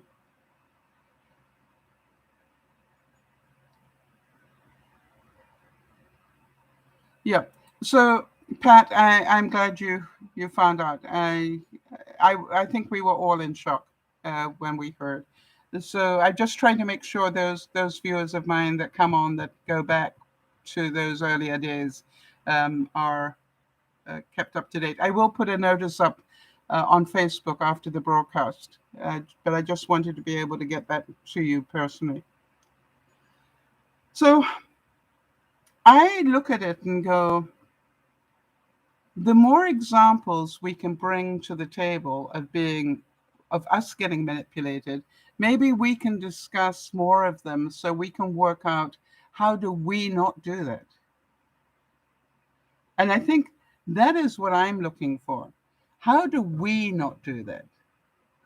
And if you found ways to stop yourself from accidentally manipulating people, how do you do it? Yeah, let's have some comments on that. And also, if you do it by accident, what are you doing to correct it?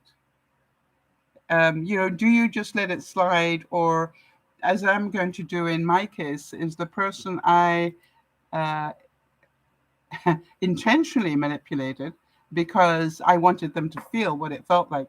I'm going to be having quite a conversation with them about why I did it and what what my motivation was behind it and why I might do it again. Um, so that they know if I hear that manipulation going on um, and I'm in the room, I'm not going to keep quiet about it. It might not make me any friends, but it's just like, hello. Um, I've been at the wrong end of being manipulated in certain ways, and I know what it feels like. It does not feel good. I know that Pat has, I know that Jody has, I know that a lot of you have, and you know it's not a good feeling. So, Jody, you did give us an update on having lost 40 pounds, but I wondered, could we get an update? How's the pain management going in terms, I know you've got general pain management, but in terms of what's going on with your stomach? Because you're now starting to eat different foods, right? I know you can have scrambled eggs. Do we have any upgrade on scrambled eggs now? And what is it painful to eat more, or do you feel that you're healing? I presume you must be feeling fairly okay, that you are starting to do exercises again. Hmm. So let us know so we can understand that. And remember, as we have all said, that if you don't like the weight you're at, do something about it. Don't complain about it. Do something about it. And I was horrified. I went out to lunch yesterday with this group of ladies, and we are all overweight and obese. I think one person out of six was actually, at a healthy weight, and one of the people is way, way overweight, and for whatever reason, I don't know, but they are. It might be a medical reason. And the thing is this, that it was amazing how difficult it was to get us all on one table, because they wanted to put us in a booth, and there was no way you could get six of us into one booth. Four maybe, but not six. And it was just like, really. um, and the booth, if you think about it, most of those booths have static tables that you can't move. Pat, while you're here, how much weight have you lost? I know you had the bypass surgery as well, or you had the sleeve, I think, right? All right, so Kez is saying, and she's in New South Wales in Australia, she's saying, I'm a little annoyed because a lot of cases in New South Wales weren't vaccinated.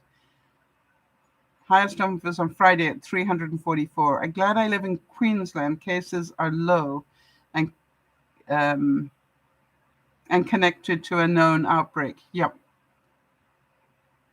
All right, so Jody is saying, Kez, I want to say that I believe that most of the people sitting in hospital, never mind in ICU, but in hospital generally in the States, most of those people are unvaccinated. I don't think there are very many that are people who are vaccinated. All right, so Jody's saying, the surgery pain is resolved. Good. I'm tolerating the foods well. I just had it stick one time because I ate too fast. Okay, and it was uncomfortable. So far, no allowed foods are intolerable. That's good. Jan is updating us and saying that President Biden has said there will be no more total lockdowns here. Right. So now this is called on your own head, be it, right? We are not locking down to protect you anymore. My question is, what about the children? I've been asking this for weeks. What about the children? And when I hear that many university students went to school and 400 of them already are in quarantine, that is scary. But I think that was in Florida. I can't remember exactly where it was, but I got a feeling it was in Florida, which is one of those states where they are saying, no masks, no vaccines.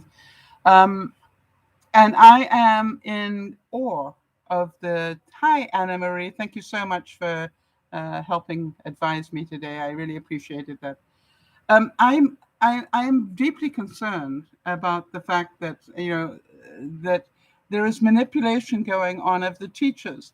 The fact that there are governors saying, if you mandate masks, we will take you to court. This is like a teacher's job, by virtue of who they are, is to protect the children as a mother would or father would. And so if they are busy trying to protect children and doing so and threat of going to court, I don't think that is right myself. But Anna Marie, I know that you're involved in the school system, but what is happening in your school? And, to me, it's like, really? How can you do that? How can we put children at risk? If you're an adult, I guess it's also fair to say, if you're an adult that has been unvaccinated now, that you're putting your children at risk. Now, I hadn't thought about that until today. All right, that if you have chosen not to get vaccinated, then you are putting your children at risk, because their chances of getting sick are far greater. I heard that your chances of being in hospital unvaccinated is like over 485% chance.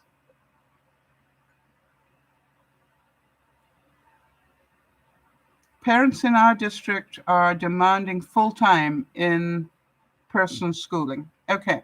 Yes, I can understand why they are demanding that. all right, because of the social aspect of it. And, the children have already gone through a year of not playing with their friends and doing, I understand why a lot of, also, if my children are not at school, how do I work? All right. When I can't afford daycare, how do I work and put food on the table now that I'm not getting compensated for staying at home and looking after the children? So, Anna Marie, there's part of me that totally understands that. How do you feel about it? And how do other teachers with whom you communicate, how do they feel about going back full time? And is there a mandate to say that the teachers need to be vaccinated or not? All those things are really important now. And I know that it's going to be different for every different state. And just so you know, that the air quality where I am today from the wildfires is so bad, I doubt I am going to be going out of my house until close to sunset, when the the air quality will improve. Um, we've got so many wildfires now, um, that the smoke is horrific. It's really horrific. And I wonder if anybody else is living in an area where that's happening. All right, so Anna Marie is saying it was a very stressful year. I am immune compromised. That's what I wondered. Yeah, I seem to remember that. And in the middle of breast cancer treatment, I worked the whole year because I had to. Wow.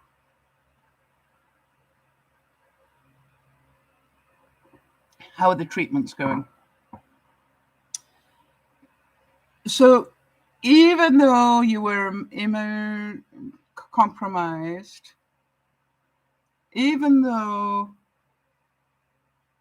wow, did you get vaccinated, Anna Marie? I would imagine you would have done, but I don't want to presume that.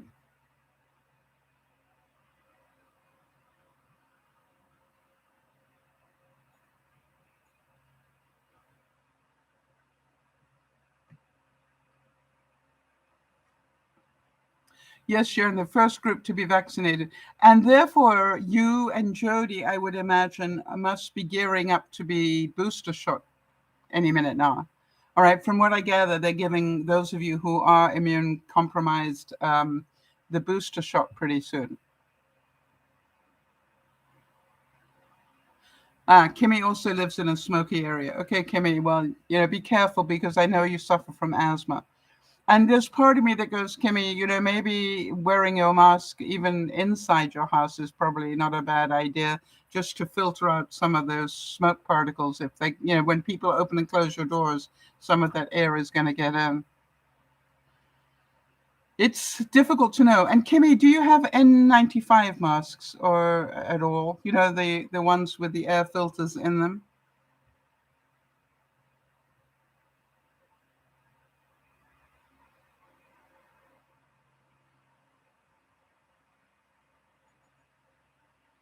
All right, good point, Jody. Jody is saying, Sal, the thing is that immunocompromised, it's so difficult to say for me. People don't know how much protection we really have in being vaccinated. Yeah, none of us do, really. The same as none of us know if we're carriers, unless we've taken a test to find out. And by the way, yesterday's test might not be valid today. I was trying to explain that to people. You might be free of the COVID germs, whatever, the virus today, but you could go up to the store and touch something and end up, not so cool on the way home. We don't know until we get, and I think we will get there, that there will be testers that we can buy and check on a regular basis. But it's more expense at a time when we don't have that sort of money.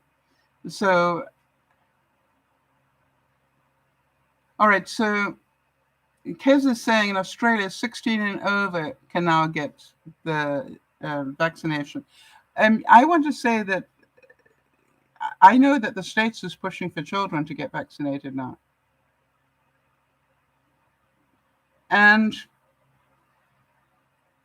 you know, Kez, I'm surprised that it's just 16. When did they start the 16 age group? I think we're in the States, there are 11 and up now. Is that correct? I don't know. I don't live there, but I seem to remember that's what I heard.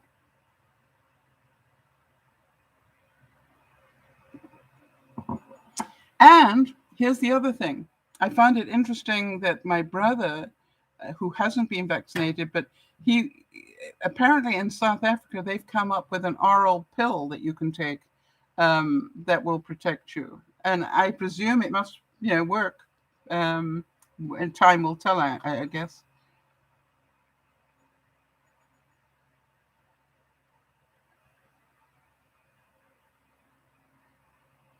Yeah, absolutely. Jody is saying that the virus is going to mutate over and over to the point where the original vaccine won't matter.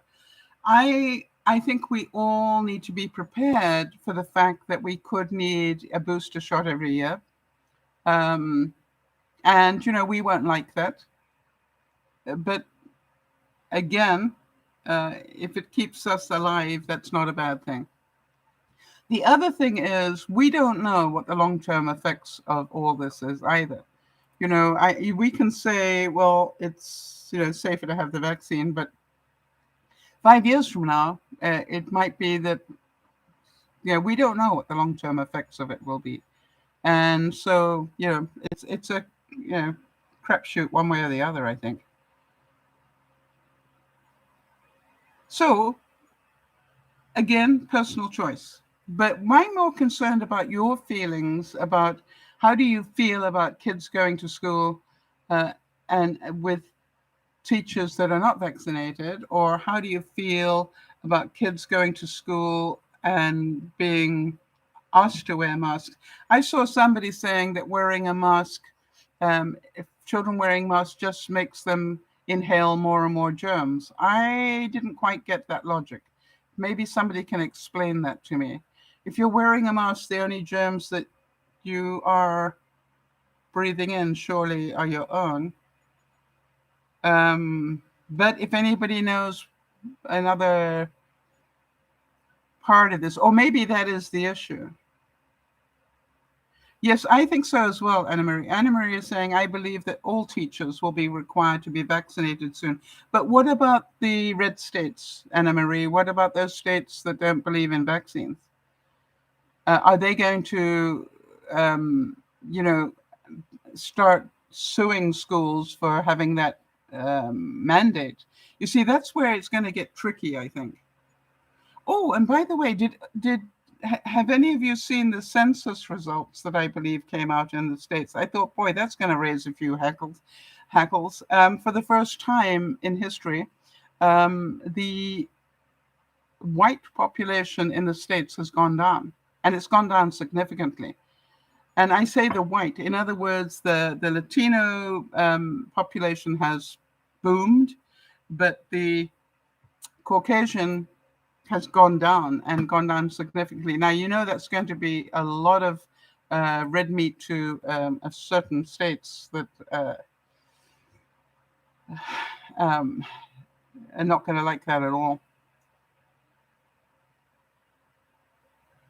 Yeah, Kimmy, that's what I was thinking as well. If you're breathing in your germs. Jody's saying that she's seen masks for kids with holes cut in them for straws. Yeah, right. So, but I guess in a way, Jody, if you've got a little flap, maybe that you can push aside and put the straw in, that would make more sense to me. But if it's just a hole, then.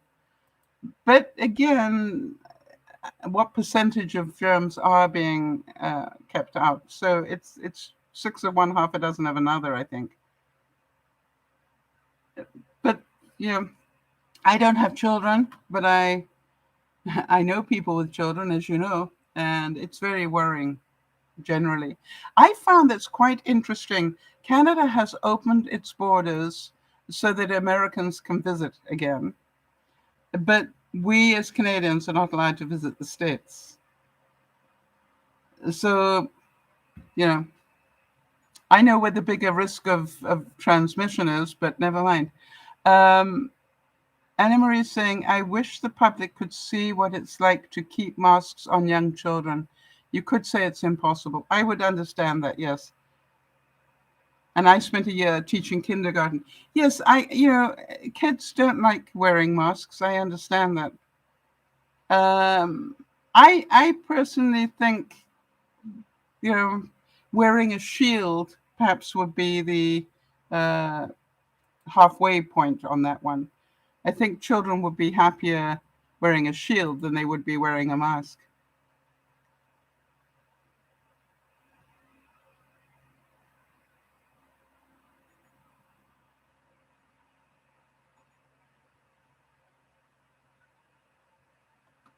Ah, Kimmy's saying, I had a mask with the air filters in the sides at the beginning of COVID and was told they were not good. Do you know why you were told that, Kimmy? I can tell you why.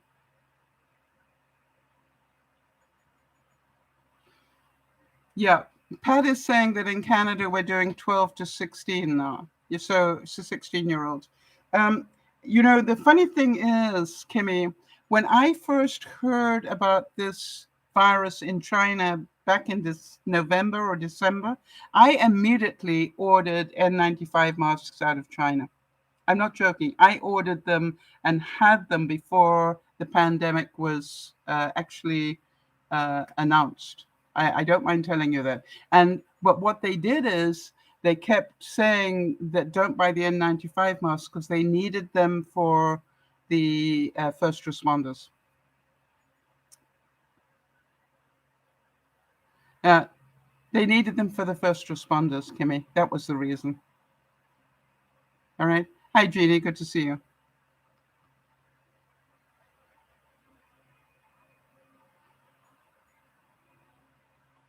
All right, that's amazing. Anna Maria is saying that her child, on the other hand, spent the last 18 months doing bedside care in hospitals for COVID patients. Boy, does she deserve a medal on that one. Wonderful. Um, all right, so Kez is saying, I looked up 12 to 15 from 9th of August can get their jab in Australia. Um,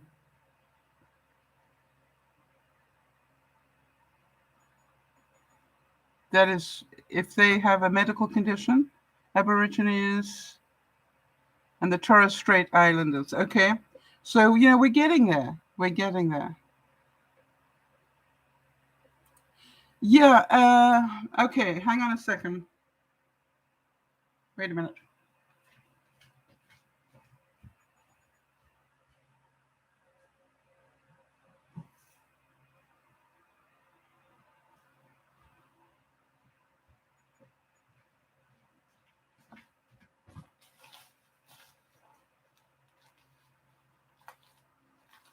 Yeah. So, Kimmy, they look like this.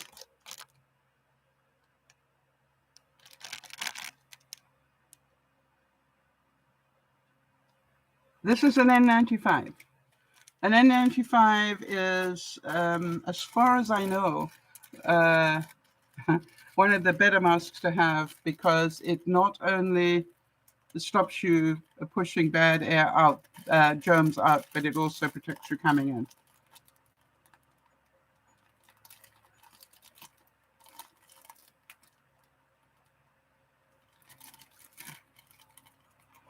All right, good to see you, Pat, and enjoy your camping.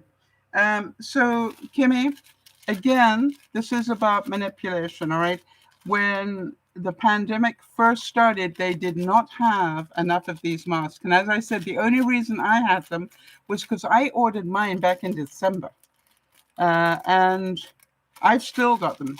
I've still got some left. Uh, so it's an interesting thing.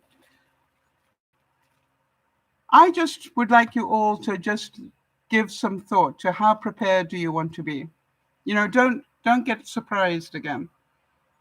Right? We've been there, done that. You got surprised last time. Remember the things that got shorted out last time.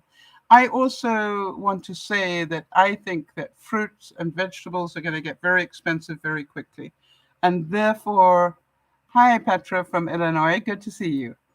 So therefore, please, if you've got room in your freezer, buy frozen fruit. Yeah, Jeannie's saying we have to get more masks back in our possession. Good thinking. Good thinking. All right. Uh, Kimmy's saying I had those way before the pandemic because of my asthma. They are fabric. Yep. And so, what I think you'll find, you might want to just do a bit more research on that, or if you like, Kimmy, we can help you with that. But I think you'll find they are the better masks to have. Yeah, produce is definitely going to spike, as is fruit. Well, fruit you probably count as produce as well. So, whatever your favorite vegetables are, uh, if you can tolerate it, make sure you got frozen varieties of it. I also am a great believer in getting dehydrated. For example, I very rarely use mushrooms, or I don't use them enough to buy them fresh every week. But when I want them, I have them dehydrated, so I can just add mushrooms in, and as they cook, they will rehydrate. So think about that. What foods can you get that are dehydrated that you don't need a freezer for?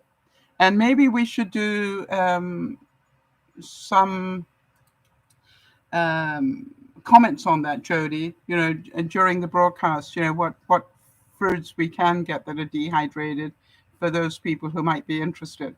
Takes up a lot less room than a freezer for those people who don't have freezers. The other thing is, for those of you who uh, live in houses that you need a lot of heating for, I think the cost of heating oil and so forth also will be very high.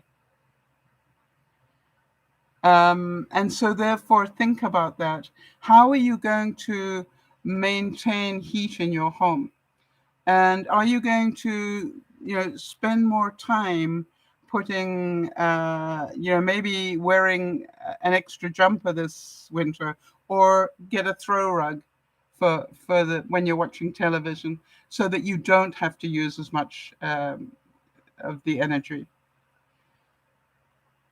Yeah, Jeannie's saying I used my new crock pot today. Hamburger with onions, cauliflower, ground peppers, Brussels sprouts. Sounds wonderful. With crushed tomatoes and Italian spices. Of course, I can't have that. Um, I think that's a great idea. Dehydrating foods are expensive. Yes, I've been actually making my own. Um,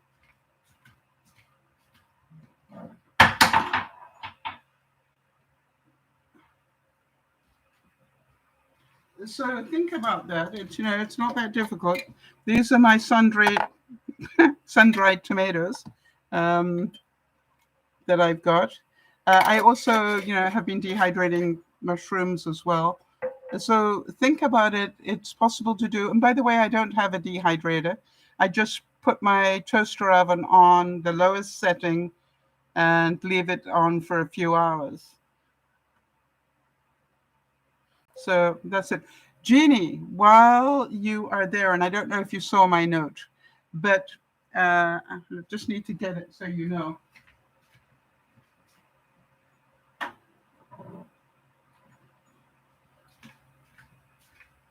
I will tell you that this week I cooked some chicken up, and I made a sauce to go over the chicken using this brown ginger. Um, okay, so I just want to tell you, it was so good in a sauce. I literally just put in a probably a little bit more than a teaspoon, not quite two, maybe 1.5 teaspoons of it, in the sauce. And I want to tell you, it just really, I felt like I was eating something out of a really expensive restaurant. So thank you so much. This is what I call Christmas in July stuff, right? Um, and it's what amazes me, Jeannie, is that I don't know why I didn't think of it before, but mustard, and especially a Dijon type mustard. That's one where you can see the bits in it. You know, um, a Dijon mustard just gives so much taste to anything. And so I also have been Googling their website, And I noticed that they do free shipping in the States, but they don't do free shipping to Canada. So I'm going to have to sort of work something out there. Because I've got enough mustard to keep me going quite a while. So it's not an imminent need that I have. But the main thing is, I wonder how many other of the viewers have not put mustard in their cooking recently, because I want to tell you something. Not only that, what I love about mustard is it lasts for so long. You know what I mean? You don't have to. Yeah, sure. This is called raised mustard. I'm not being paid. And the other one I had, Anna Marie, that I really recommend as well.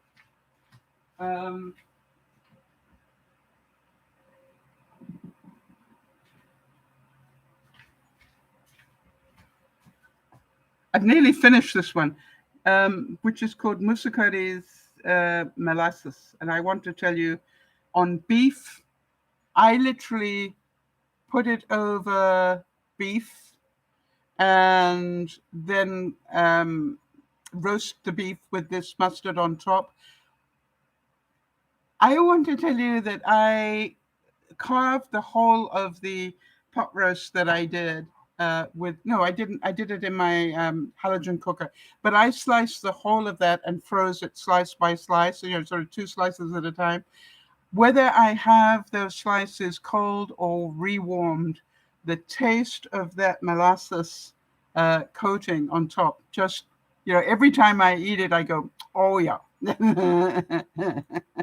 Now, to be fair, it did caramelize pretty dark, but it didn't matter. I want to tell you, I mean, I just remember to clean my teeth afterwards because I know it's going to be there. So Jeannie's saying I use the raised mustard in my crockpot concoctions too. Yes, absolutely.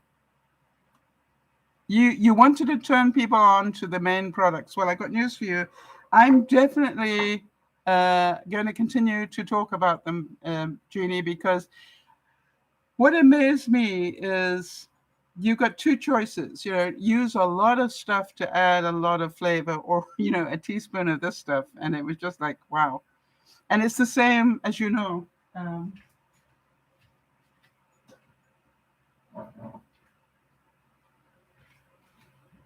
I always talk about major grade chutney because, and by the way, there are different mix of it that you can buy. But major grade chutney, if ever you want anything that's sort of a sweet but a little bit